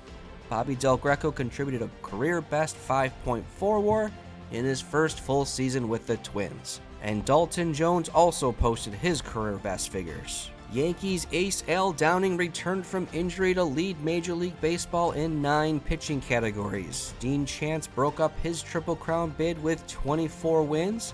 Eddie Fisher of the Houston Colts set an MLB record with 31 saves, just ahead of Bill Henry's 29. No Twins led the league, but Ken McBride appeared on the leaderboard 7 times, Bob Garibaldi 3 times, and Harvey Haddix once. Ken McBride regained the team pitching war crown and won 20 games for his second straight season. Harvey Haddix posted remarkably similar numbers. Rookie Bob Garibaldi matched them as well, leading the team with 171 strikeouts while surrendering a team-high 20 home runs. Trade acquisition Louis Tiant led the rotation with a 1.94 ERA. Bill Henry posted a career-best 1.9 WAR thanks to getting 108 innings over an MLB record 82 appearances. Braxton Bailey of the Mets posted the best hitting performance of the season with a 2-homer, 7 RBI game against our Twins. This beat out 3-homer performances by Phil Roof, Norm Cash, Leon Wagner, and Frank Robinson, along with a cycle by Bill White. Al Downing had the best pitching performance with a 2-hit shutout and 15 strikeouts against the Montreal Royals. This beat out a no-hitter by Ray Sadecki of the St. Louis Cardinals. Congratulations to Willie Mays on registering his 400th career home run and 2,000th career hit. Hank Aaron, Mickey Mantle, and Gene Woodling also reached 2,000 hits. Ken Boyer, Kurt Flood, Billy Williams, Hank Aaron, and Bill Sorrell all posted 22-game hitting streaks. Let's check out the 1964 wild card game. Willie Mays brought the Giants back from 5 down with this game-tying single in the 8th inning. Al Kaline stepped up in the 9th and blasted a deep fly ball off Lou Krause, and it's a walk-off winner for the Tigers. Detroit will face the St. Louis Cardinals in one Continental Series, and we head to Yankee Stadium for Game 1 of the other series against the Yankees. Diomedes Olivo has returned from injury to compete in his final postseason. He'll replace Warren Hacker, who also announced his retirement. The Yankees boast the game's dominant starting pitcher, Al Downing, and their offense features now first baseman Mickey Mantle, Willie Horton, Jimmy Wynn, Roger Maris, and Joe Pepitone. Pepitone led the position players with 6.6 WAR, offering 36 home runs from the leadoff spot. Mantle smashed 44 homers himself. These Yankees do have a weakness, and it's pitching depth. Whitey Ford looks to be in decline, and the team lacks any feared bullpen arms. So if there's any chance, it's beating up on that weakness. Tom Tresch's 5th inning single in Game 1 made it 4-0, and that's plenty for Al Downing, who made Billy Moran his 10th strikeout victim to end the game. Jim Landis' 6th inning home run tied Game 2 at 3 apiece, but New York retook the lead, and this Roger Maris bomb to right capped the Yankees' 2nd straight win. But the good news is we haven't embarrassed ourselves, and maybe we can do better on our home field. Tom Tresch's 4th inning home run gave the Yankees a 4-0 lead. We got 3 runs back, but Clete Boyer added a 2-run homer in the 8th to put Game 3 out of reach. Jimmy Wynn's solo home run in the 8th gave the Yankees a crucial insurance run in Game 4, but Tom Satriano uncorked a 3-run homer off reliever Jim Coates. Ralph Terry retired Yogi Berra, and we avoid the sweep. Ed Brinkman kept our momentum going with a home run in the 7th to put us up 4-2 in Game 5. We brought in Harvey Haddix to close it out and paid for it. Mickey Mantle's third RBI of the game restored the Yankees' lead, but we rallied back in our half of the 9th to bring up backup catcher Mike Ryan. He grounds out to third, and our season is over. After failing to win postseason series in 1960, 61, 62, and 63, the Yankees finally do it in 64 against us. Tom Trush won series MVP honors with 7 hits and the back-breaking Game 3 home run. As for the Twins, Dalton Jones was the only position player who enjoyed success at the plate. We scored just 16 runs over the 5 games. Harvey Haddix endured his second miserable postseason in a row. This time he allowed 8 earned and collected 2 losses. Here are your 1964 Minnesota Twins signing off. It's our 3rd straight Continental League title, but something needs to change if we're to make a more serious run in the postseason. In the other series, Dan Wirtz's RBI double made the score 5-4 Detroit. Bobby Tiefenauer got Ken Boyer to pop out, sending the Tigers to the World Series, where Steve Boros' double off Al Downing put the Tigers ahead 4-2 in Game 6. That lead would hold until the 9th, when Bobby Tiefenauer retired the Yankees in order, earning Detroit a World Series championship. The Tigers defeated the Giants, Cardinals, and Yankees en route to becoming the first team to win the World Series through the wild card game. Congratulations to World Series MVP Norm Cash and the players on their 1964 World Series championship team. Before we head to 1965, it's time to say goodbye to a few players. Diomedes Olivo was acquired alongside Harvey Haddix ahead of the 1962 season. He accumulated 2.4 wins above replacement, 10 wins, 14 saves, and 10 holds over his 3 years with the club. Warren Hacker appeared in 26 games after being acquired via trade with the White Sox. Cal McLeish signed a minor league deal and pitched 8 innings for us this season. There is some happy news, which is Tom Satriano has become the first ever Gold Glove Award winner from the Minnesota Twins. The real-life Twins, known in this world as the Montreal Royals, also got their first Gold Glove Award in 1964 from right fielder Tony Oliva. Houston Colts catcher Eloy Gutierrez and New York Mets third baseman Johnny Lewis also secured Gold Gloves for the Continental League in 1964. A Minnesota Twin won Rookie of the Year for the 2nd straight season. This time it was 17-game winner Bob Garibaldi beating out Bill Sorrell and Larry Dierker. Willie Mays won his 2nd straight MVP, and Tom Satriano finished 5th in that voting. Al Downing won his 2nd straight Cy Young Award, and Eddie Fisher of the Houston Colts won Fireman of the Year, where Twins closer Bill Henry finished 5th. Our goal remains to win the World Series before the Montreal Royals or any of the other Continental League clubs can. The Royals are coming off a last place finish in the American League and don't seem like a threat. If we keep control of the Continental League, we're probably safe. Now here's some really good news. Our fan interest increased to very good, and we got another big budget boost. This time in time for the free agent draft. Suddenly we have the 5th largest budget in all of baseball. More importantly, we have the 3rd highest available budget, which is the driver of the draft lottery odds. This is just in time because Wheelock Whitney is demanding an improved farm system by the end of the season. The first MLB draft occurred in 1965 as the owners attempted to implement more competitive balance and reduce signing bonuses. But in this world, the American League and National League owners have zero interest in competitive balance with Continental League clubs. The lottery continues, and hopefully it'll be kind to us. We enter 1965 with the 10th highest payroll in baseball. Bob Garibaldi, Ken McBride, and Ed Brinkman all received major raises after their excellent performances in 1964.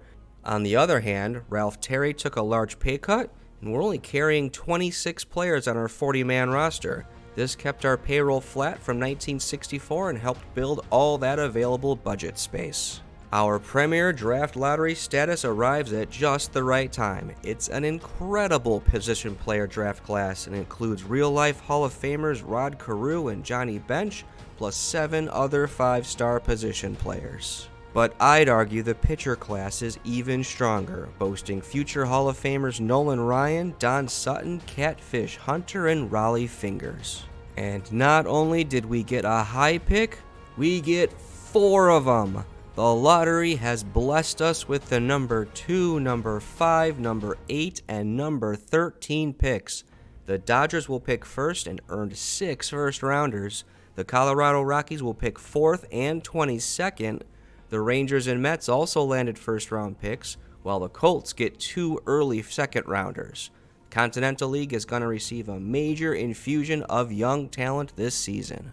After the Los Angeles Dodgers selected Nolan Ryan, we chose 19-year-old starting pitcher Don Sutton. Our scout projects him as our ace right out of the gate. Like Tony Conigliaro a few seasons ago, he'll skip our minor league system entirely. The key watch point is low work ethic and intelligence, which may prevent him from reaching his full potential. Rod Carew and Mike Epstein were selected next, which freed us up to select 16-year-old catcher Johnny Bench with the 5th pick. He's got a lot of development to do, starting in Single-A Duluth. I'm hopeful he'll be ready for the big leagues in the next few seasons as 34-year-old Del Crandall ages out of the starting job.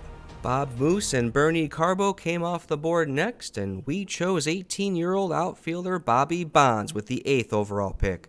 Center fielder Jim Landis is entering his 30s, and I'm looking for Bonds to ultimately succeed him. He'll join Johnny Bench in Duluth. 5 picks later, we've selected 19-year-old starting pitcher Don Wilson. He isn't far from being big league ready. With our starting rotation in excellent shape, we have the luxury of letting Wilson develop for a season or 2, so he'll start in Double-A Fox Cities. This was also a deep rookie free agent class that left interesting players for us in the 3rd and 4th rounds. Doug Griffin, Danny Walton, and Mike Corkins will all start in the low minors and could push for roster spots on our big club in the future. The other Continental League clubs landed big prospects as well. First baseman Mike Epstein was selected by Colorado 4th overall and will make their opening day roster. The Rockies also selected 18-year-old catcher Gene Tennis at 22nd overall. The Texas Rangers picked Catfish Hunter, who will team up with former Twin Billy Lowe's atop the Rangers' starting rotation. The New York Mets chose starting pitcher Jim Bibby with the 20th overall pick. Houston used their second-round picks on left fielder Leroy Stanton and outfielder Rick Monday, but neither of these players will ever become Houston Colts because the Colts are moving into a brand new world-famous 8th wonder of the world, the Astrodome, and changing their name to the Astros. The Astrodome will be the most pitcher-friendly ballpark in the Continental League, particularly when it comes to home run suppression. Renovations to Metropolitan Stadium will make it play more home run friendly in 1965. Now for trades. We sent 3 players and some cash to the Montreal Royals during the winter meetings. The first player is our starting center fielder Jim Landis. Since being acquired from the White Sox for Chuck Hinton in 1962, he's supplied 47 home runs, 30 stolen bases, a 135 WRC plus, and 11 wins above replacement for the Twins. First baseman Dalton Jones is the second player traded. He joined the Twins in the middle of the 1962 after being selected in the second round of the 1961 draft. Since then, he's accumulated 24 home runs, 11 stolen bases, 113 WRC plus, and 6 wins above replacement. Number 45 prospect Bob Montgomery is the final player dealt. The other second-rounder from the 1962 draft, this 20-year-old outfielder is yet to reach the big leagues, but he's just finished a 4-WAR season in AAA and will join Montreal's outfield in 1965. So we've just created holes at first base and center field while giving 2 young players to a team we need to be bad, so this better be good. And I think acquiring our first real-life twin, Harmon Killebrew, is worth the investment.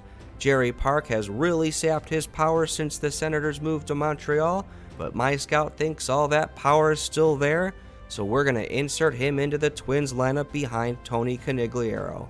With this trade, Bobby Del Greco will move to center field, leaving our hole at third base to be temporarily filled by light-hitting Eddie Casco. We didn't select anyone in this year's Rule 5 draft. The Rangers acquired second baseman Celestio Cepeda from the Yankees, while the Mets got second baseman Jerry Adair from the White Sox. Then we acquired 3 players through waivers just before opening day. Jack Curtis gives us a left-handed reliever to replace the retired Diomedes Olivo. He's made just 11 appearances for the White Sox over 3 seasons. Don Locke will join our outfield from the New York Yankees. He appeared in 107 games for New York over 4 seasons, posting a 124 WRC+, along with a win above replacement. Our final acquisition is reigning Fireman of the Year and single-season saves record holder Eddie Fisher from the Houston Astros. While his 1964 performance isn't supported by his ratings, putting him on waivers seems a little bit extreme, so thanks, Houston. Our manager is inserting Fisher as our opening day stopper. Pitching coach Mike Vander Zanden retired, so we promoted former Cleveland Indians pitcher Earl Henry to the position. To improve our staff cohesion, we fired first base coach Danny Davis and hired former Red Sox, Giants, and Dodgers pitcher Bill Sales. The Royals enter 1965 as off-season winners based on WAR gained. The big losers are the Milwaukee Braves, as star third baseman Eddie Matthews was forced into retirement after fracturing his elbow last season.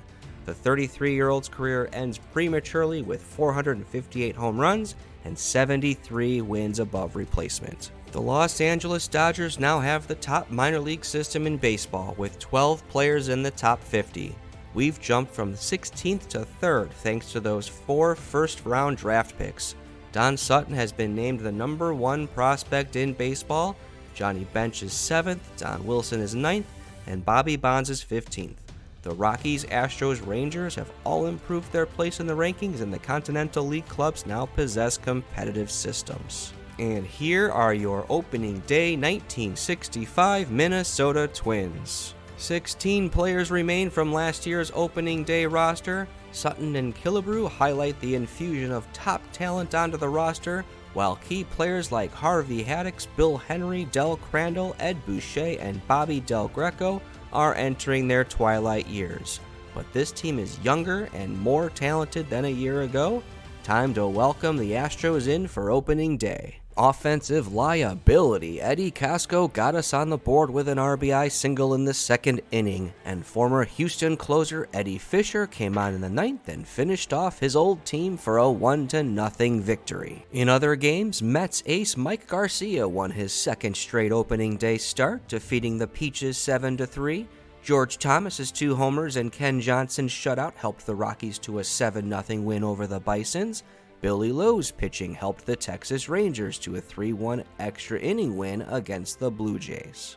Tom Satriano puts us up 3-0 in the 5th against Catfish Hunter and the Rangers. 3 batters later, Ed Boucher sends a moonshot over the center field fence for a 6-0 lead. The resulting 7-2 victory moves Don Sutton to 3-0 on the season, while Catfish Hunter falls to 0-4. We finish April a fruitful 11-5, but in 3rd place as the Rockies and Peaches have come to play in 1965. Tom Satriano crushed the baseball to a tune of a 1039 OPS, and he's on pace for 14 wins above replacement. The whole rotation has been effective, as has Don Wilson, who won Pitcher of the Month for AA Fox Cities. Mets, Ed Boucher hit his 5th home run of the season off Gaylord Perry. Don Sutton was dominant for a 7th win and 1st career shutout, striking out 8 in the process. Sutton won MLB Rookie of the Month award for May and lowered his ERA to 1.99 in the process. We finished a solid 18-11, but remained 2.5 games back of the red-hot Colorado Rockies. Atlanta is right behind us, but I don't know what's going on with Houston and Toronto after they played us so tight last season. Tony Conigliaro broke out with 8 home runs and a 1022 OPS in May. He and Harmon Killebrew share the team lead with 12 homers on the season. On the other hand, the Eddie Casco experiment did not work.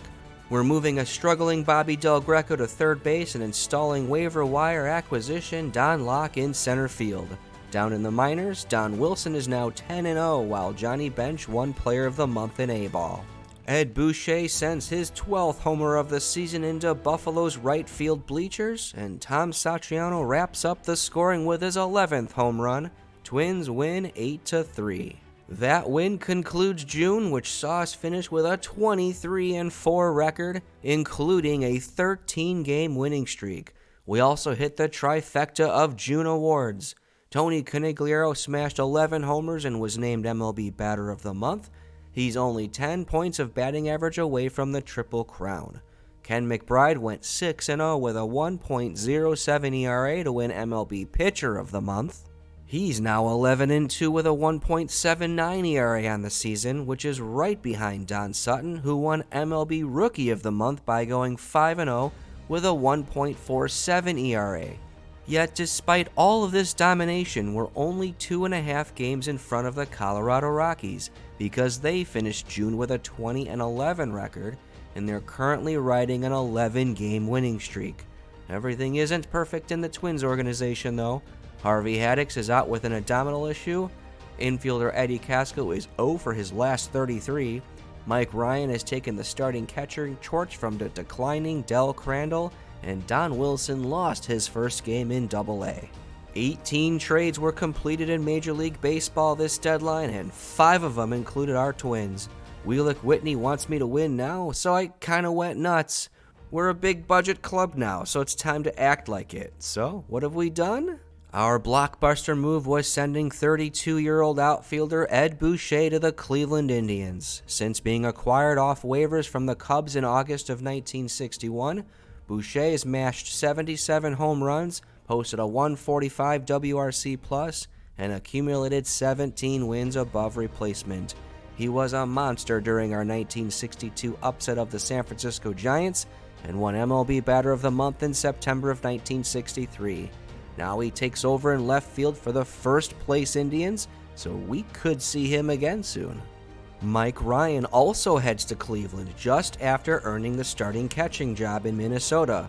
We originally acquired Ryan in the 1963 Rule 5 draft from the Boston Red Sox. He hit 12 home runs and posted 1.5 WAR across 2 seasons of part-time duty for our Twins. In return, we received 30-year-old catcher Johnny Romano. Romano has spent 7 years in the big leagues with the White Sox and Indians and has 109 home runs, 131 WRC+, and 28 wins above replacement. He'll hit 5th behind Tony Conigliaro and Harmon Killebrew. In a much smaller move, we traded minor league reliever Don Arledge to the Washington Senators. He was a 3rd-round draft pick in the 1961 draft and made 1 appearance for our Twins. We received utility infielder Coco LeBoy in exchange. LeBoy bounced between the Giants, Orioles, and Athletics as a minor leaguer. After breaking in with Kansas City, he moved with the team to Washington and is now headed to Minnesota, where he'll provide our Twins with infield depth. We traded our 19th round pick from the original dispersal draft and now number 73 MLB prospect Tito Barcenas to the Detroit Tigers. He's got some upside, but ultimately the combination of low stamina, an unmotivated personality, and injury proneness made me willing to deal him. In exchange, we fill our hole at third base with 27-year-old Don Wirt. He's been Detroit's starting third baseman since 1963, collecting 8 WAR and a World Series ring over 500 games played there. In addition to playing third base, he's going to lead off for us. And meanwhile, we've optioned Coco LeBoy to AAA Nashville to make room on the roster for him. Then we traded the reigning Rookie of the Year Bob Garibaldi to the Boston Red Sox. He was a 3rd-round pick in the 1961 rookie free agent draft, got September call-ups in 62 and 63, before breaking out in 1964 with 17 wins and 5 wins above replacement. That makes over 7 WAR for his entire Twins career, with many more to come in Boston. We also sent Billy Murphy, a 6th-round pick from 1961, Jim Glover, a 13th-round pick from 1962, and $200,000 in cash to the Red Sox to acquire 23-year-old knuckleballer Wilbur Wood. Wood has been in the big leagues with the Red Sox since 1962 and accumulated 14 wins above replacement over 4 seasons. He'll slot third in our rotation behind Don Sutton and Ken McBride. We traded minor league infielder Arnaldo Suarez for 24-year-old reliever Maurice Stevens. We'll assign him to AAA, but he's one to keep an eye on for next season. Wilbur Wood's Twins career got off to a rough start when he walked 4 batters in the first inning, but Tony Conigliaro rescued the game by smashing a go-ahead home run, his 28th of the season in top of the 8th inning, and we beat the Bisons 4-3.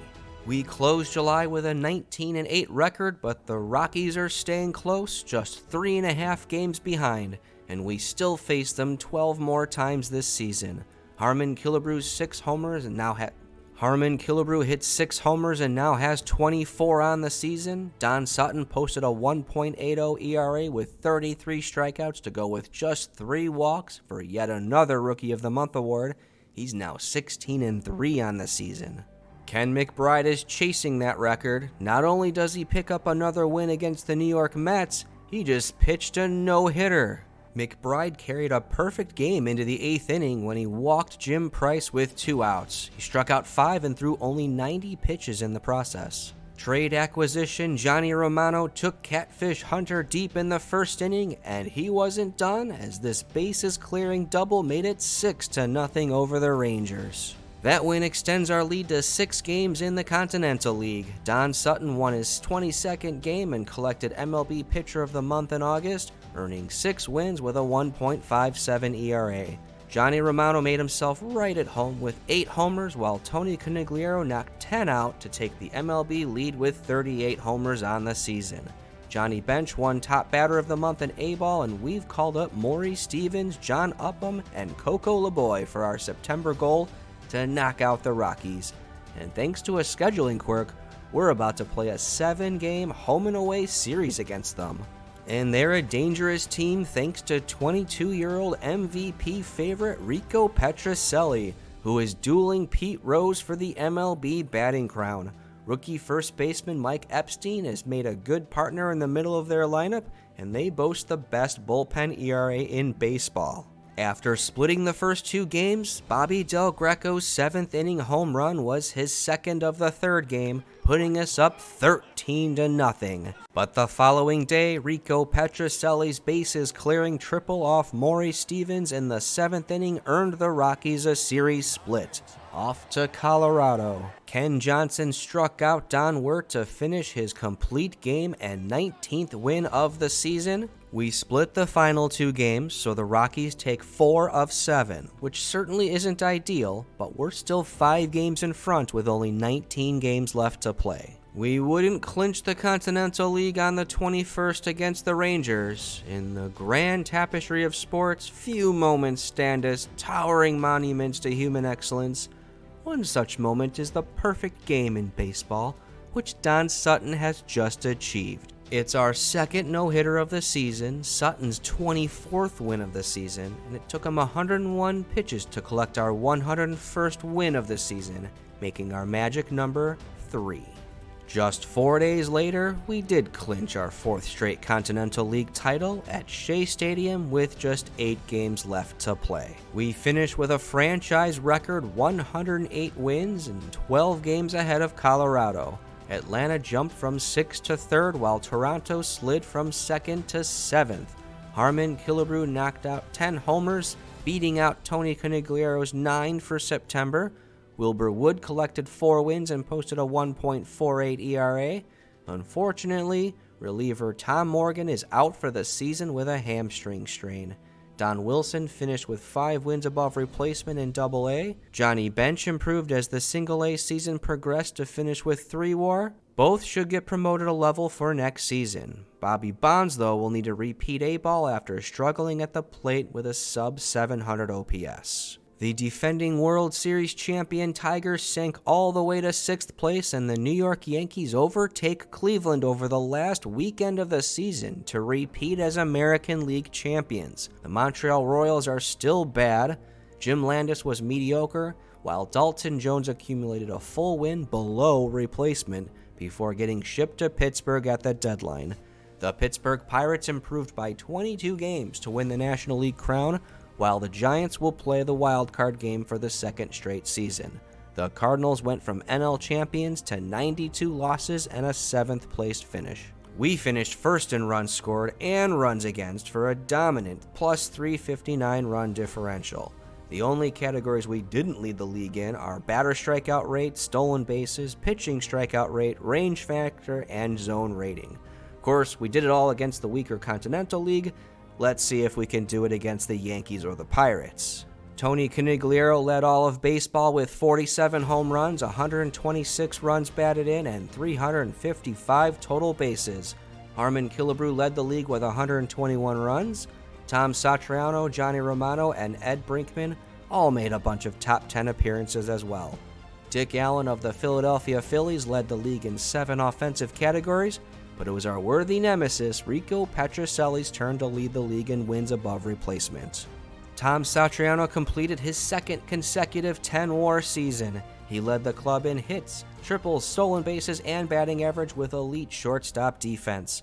Tony Conigliaro bounced back with a nice 8-WAR in his 3rd season, and Ed Brinkman just keeps getting better with 35 doubles and 10 triples for a 4.7 WAR season of his own. Harmon Killebrew loves Minnesota and put a career-best 7.5 WAR. Don Locke, Wayne Norton, and Ted Savage also had their career-best seasons. Johnny Romano was as advertised upon his arrival from Cleveland. Don worked not so great at the plate, but made up for it with his glove. Don Sutton led all of baseball with 25 wins, a 1.82 ERA, 2.17 FIP, and a 4.5-1 strikeout-to-walk ratio. Ken McBride posted a league-leading .87 WHIP and .821 winning percentage. Louis Tiant and Eddie Fisher each scored some leaderboard appearances as well. Al Downing blocked Don Sutton's pitching triple crown by striking out 310 batters and breaking the record for strikeouts per 9 innings with 10.15. He also led the league with 9.8 WAR. Don Dennis of the Chicago White Sox tied Eddie Fisher's record for the most single-season saves with 31. Don Sutton was simply unstoppable and finished with 9 wins above replacement. Ken McBride won 20 games for his 3rd straight season. Louis Tiant posted a career-best 2.36 ERA with 4 WAR. Harvey Haddix continued to perform well with a reduced workload, and Wilbur Wood did well since arriving in July. The only bummer is no bullpen standouts. Everyone was pretty good, nobody was great. Marty Q of the Rangers posted the best hitting performance of the season with 5-hit, 3-homer, 7 RBI game against the Peaches. Tony Conigliaro had a 3-homer performance that didn't make the list.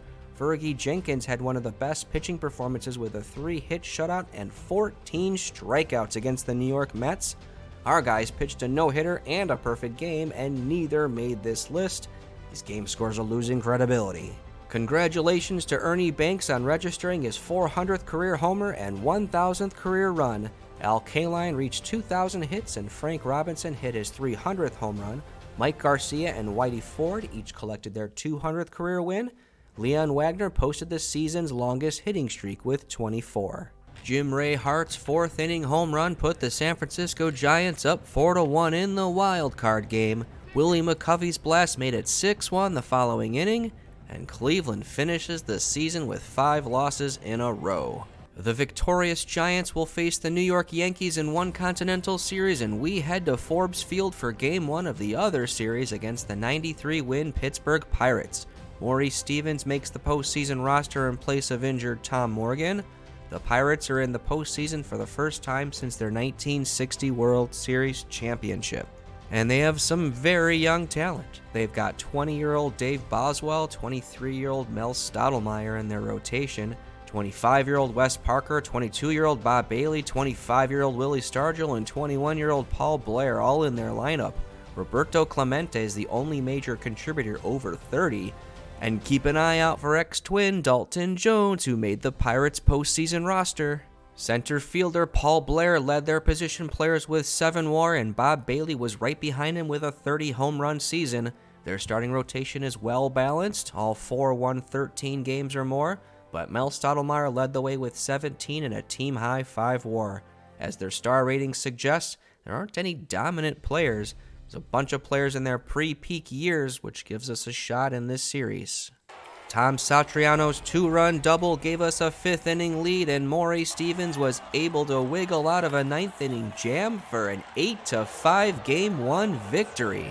Johnny Romano broke the Game 2 pitchers duel in the 4th with a 3-run homer off Mel Stottlemyre, and Don Wirt closed out the scoring with a 2-run shot in the 7th inning. It's a great start to the series. We pulled out Game 1 despite Don Sutton surrendering 3 home runs, and then Ken McBride's sensational Game 2 performance sends us home up 2-0. The Pirates took the lead in Game 3, but Don Locke smashed a game-tying home run right off my new subscribe billboard in right center field. I think he's giving you all a hint. Anyway, Dick Stewart's RBI double in the 7th off Eddie Fisher put the Pirates back in front, and they held on for a 3-2 win. Don Locke's first inning home run put us up 5-1 in Game 4, but Dick Stewart got us again, this time with a game-tying single. We went into extra innings where Harmon Killebrew muscled a ground ball through the infield. Tom Satriano tried to score from second and made it safely. It's a walk-off, and we're 1 win away from the World Series. And now 4 outs away, but Wes Parker doubled and scored on this Bob Bailey sacrifice fly. Then in the 8th, Tom Satriano rips a fly ball over the right field fence for a 4-3 lead. Maury Stevens relieved Don Sutton and struck out Joe Askew for the series win. So we were able to squeak out 2 of 3 nail-biters on our home field, and now we can rest up for either the Yankees or the Giants. Don Locke wins Continental Series MVP honors out of nowhere with 6 hits and a pair of home runs. Don Wirt earns honorable mention after disappointing during the regular season. Don Sutton couldn't dominate like in the regular season, but he walked away as the Game 1 and Game 5 winner. Ken McBride was stellar in Game 2 with 8 shutout innings and 9 strikeouts, and a shout out to Maury Stevens, who barely made the postseason roster, pitching 4 scoreless innings and collecting 2 saves. The other series went 6 games, and Game 6 was all Juan Marichal. He pitched a 5-hit shutout at Yankee Stadium to send the San Francisco Giants to the World Series. So it's Giants and Twins in the World Series, which will be our first time having home field advantage in any postseason series. We haven't seen the Giants since they erased a 3-1 series deficit against us in 1963. After Juan Marichal and Billy O'Dell, their rotation no longer has the same bite. They do have 21-year-old Dick Selma leading a very challenging bullpen. Willie McCovey, Joe Morgan, and Willie Mays will still make for a star-studded lineup with Orlando Cepeda coming off the bench. McCovey led the team with 43 home runs, 121 driven in, and a .403 on-base percentage, but it's Mays and his still strong defense leading the team in wins above replacement. The Giants are still outscoring everyone but us during the regular season, but their pitching was worse than league average. Marichal won 17 games with a sub-3 ERA and 5 WAR, and we just saw what he can do against the Yankees in the Continental Series. Don Demeter dominated Game 1 with 3 hits, including this 2-run homer against Ken McBride in the 3rd. The Giants would hold on to win Game 1 6-3. It was Tony Conigliero's turn in Game 2. His 4th inning home run tied the game at 1, and then this 6th inning single scored the go-ahead run. Twins win 3-1. We'll head to Candlestick Park for Game 3 after Don Sutton's fine outing tied the series at 1 game apiece, but Juan Marichal awaits. Justin Romano will not be intimidated. His bases-clearing double in the 1st gave us an early 3-0 lead, and we smashed a solo homer off Bobby Bolin in the 8th for good measure. Twins win 6-2 and now lead the series. Tom Satriano's single scored Don Locke and put us in front of Game 4. Louis Tiant got out of trouble in the 6th and pitched 7 scoreless innings. Eddie Fisher retired Roy White for a 3-1 series lead. Tony Conigliero homered and Harmon Killebrew made it back-to-back in the top of the 1st, but a Willie Mays homer and this homer by Orlando Cepeda erased that lead in the 2nd. Things quieted down until Tony Conigliero smashed his 2nd homer of the game to restore our lead. San Francisco rallied and retook the lead on an Eddie Brasseau double in the 8th, but Ed Brinkman's RBI double off Frank Lindsay tied it again. Then Bobby Del Greco struck out to strand Brinkman on third, which opened the door for Willie McCovey to line a single to left off Harvey Haddix, scoring Joe Morgan and sending the series back to Minnesota. We head home with a 3-2 series lead, still one game away. For the third straight time against the Giants, they won the opener, then we won 3 straight, and then they won Game 5. The Giants are riding the momentum of winning one of the wildest World Series games of all time. We, on the other hand, take comfort in Don Sutton starting Game 6. But if we lose, Juan Marichal's waiting for us in Game 7. It wouldn't be the first time we've blown a series lead against the Giants. Bobby Del Greco's opposite field home run put Sutton and our Twins up 4-0, and he just missed the subscribe sign. Good effort, though. Del Greco continued his assault on the right field fence in the 5th inning, racking up 3 more RBI in the process. 9 runs is way more than Don Sutton needs, though he wasn't able to complete the game. Bill Henry is going to receive that honor, and he poetically strikes out Joe Morgan, looking to earn the Minnesota Twins and the Continental League our first World Series championship. We've defeated the Giants in the postseason for the 2nd time, but this time we were simply the better team. Tony Conigliaro put it well.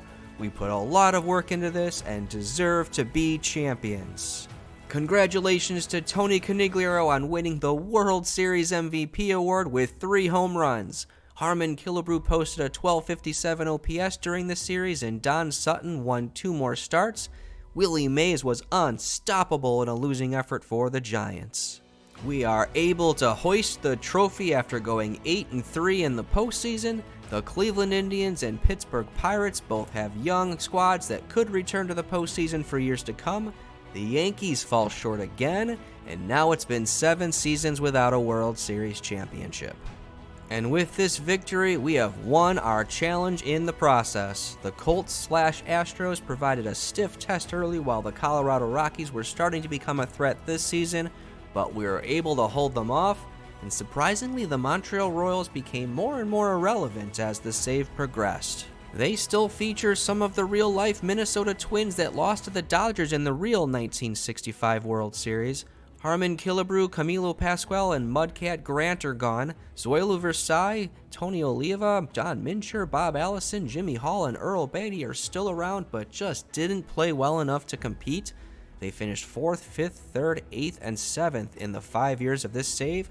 Even in 1963, they finished 7 games out of the American League wildcard, and as the results on the field plummeted, so was their budget and their ability to sign top rookie free agents. Ed Brinkman and Don Wirt both won Gold Glove awards, though Tom Satriano was displaced by Pirates youngster Mark Belanger. No other Continental League players earned one in 1965. Rico Petrocelli beat out Tony Conigliaro for the Most Valuable Player award, but a Minnesota Twin is Rookie of the Year for the 3rd straight season. Don Sutton is this year's recipient and also finished 2nd in the Cy Young voting to 3-peat winner Al Downing.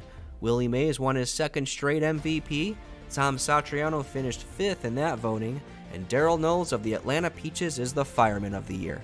After the scramble in 1961, we dominated the Continental League from 1962 on and gradually built around our core to compete against the American and National Leagues. We finished with a .643 winning percentage and got our World Series in year 5, thus earning the Continental League credibility and respect of owners and fans alike. The Baltimore Orioles won back-to-back championships in '62 and '63, while the Giants collected a championship, 3 division titles, and 5 postseason appearances. Here are your 1965 World Series champion Minnesota Twins. It's time to say farewell, and as we do, let's check in on some of our former players, our noble adversaries, and our favorites. Leon Wagner owns a special place in MLB history as the single-season home run champion and the owner of 2 MVP awards. Renovations to Ponce de Leon Park have eaten into his power numbers, but he enjoyed renewed success with the Atlanta Peaches in 1965. Dean Chance was the first ever Continental League player and has been a dominant force in the league from the outset, accumulating 48 wins above replacement and a career 2.04 ERA in 5 seasons with Houston. He carried them to the Continental League title in 1961 and earned a pair of Cy Young awards. Ron Hansen has been the best shortstop in baseball throughout the save. He accumulated 32 wins above replacement over a 6-year career and demolished our Twins during the 1962 World Series.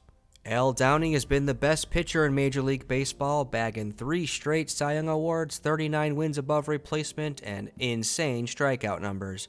He dominated our Twins during the 1964 Continental Series, and at 24 years of age, he's got plenty of time to hunt down a World Series ring. Willie Mays brought San Francisco their first World Series and collected 2 MVP awards during this save. We benefited from his season-ending injury in 1962, but he burned us in 1963 with a walk-off home run in Game 6 of the Continental Series. He's still highly productive at age 34. After being traded for Jim Landis, Chuck Hinton earned 6 wins above replacement over 3.5 seasons with the White Sox. He's still our franchise leader with a .305 career batting average and a .416 on-base percentage.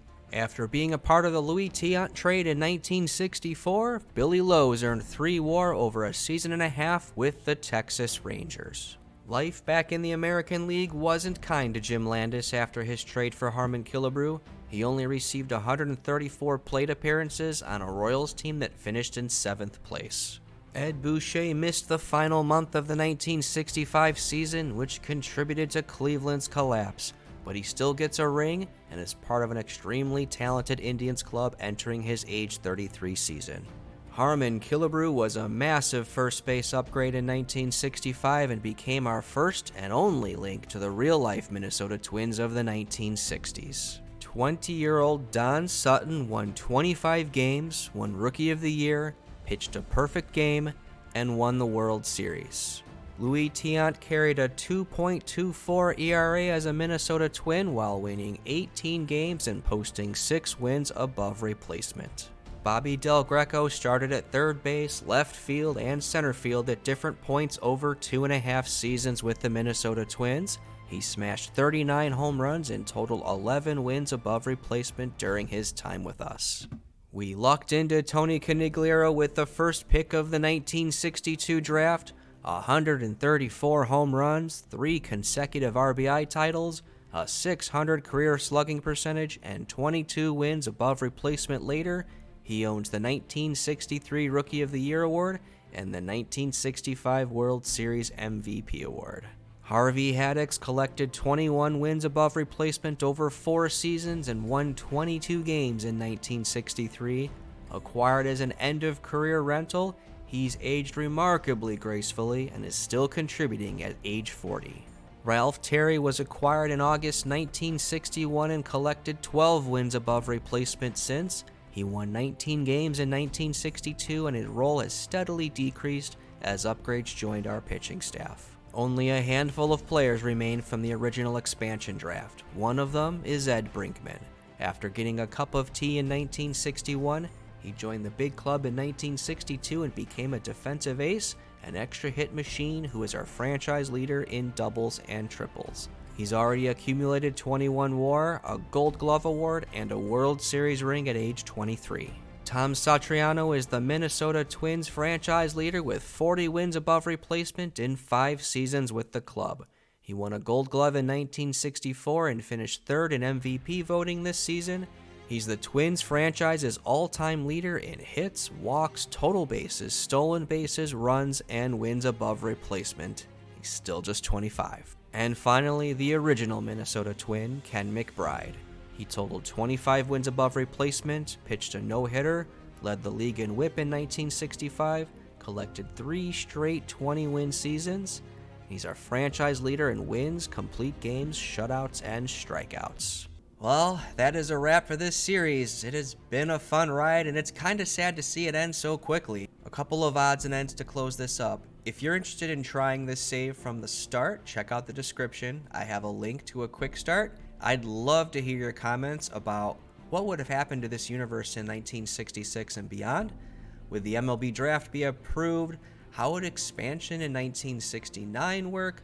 What about the playoff format? How are they going to handle that now that the Continental League is legitimate? And anything else you think is kind of worth discussing as part of the Continental League? I will be taking a short break before Out of the Park 26 content starts coming out, but I'll be back, and I hope you'll be there to watch.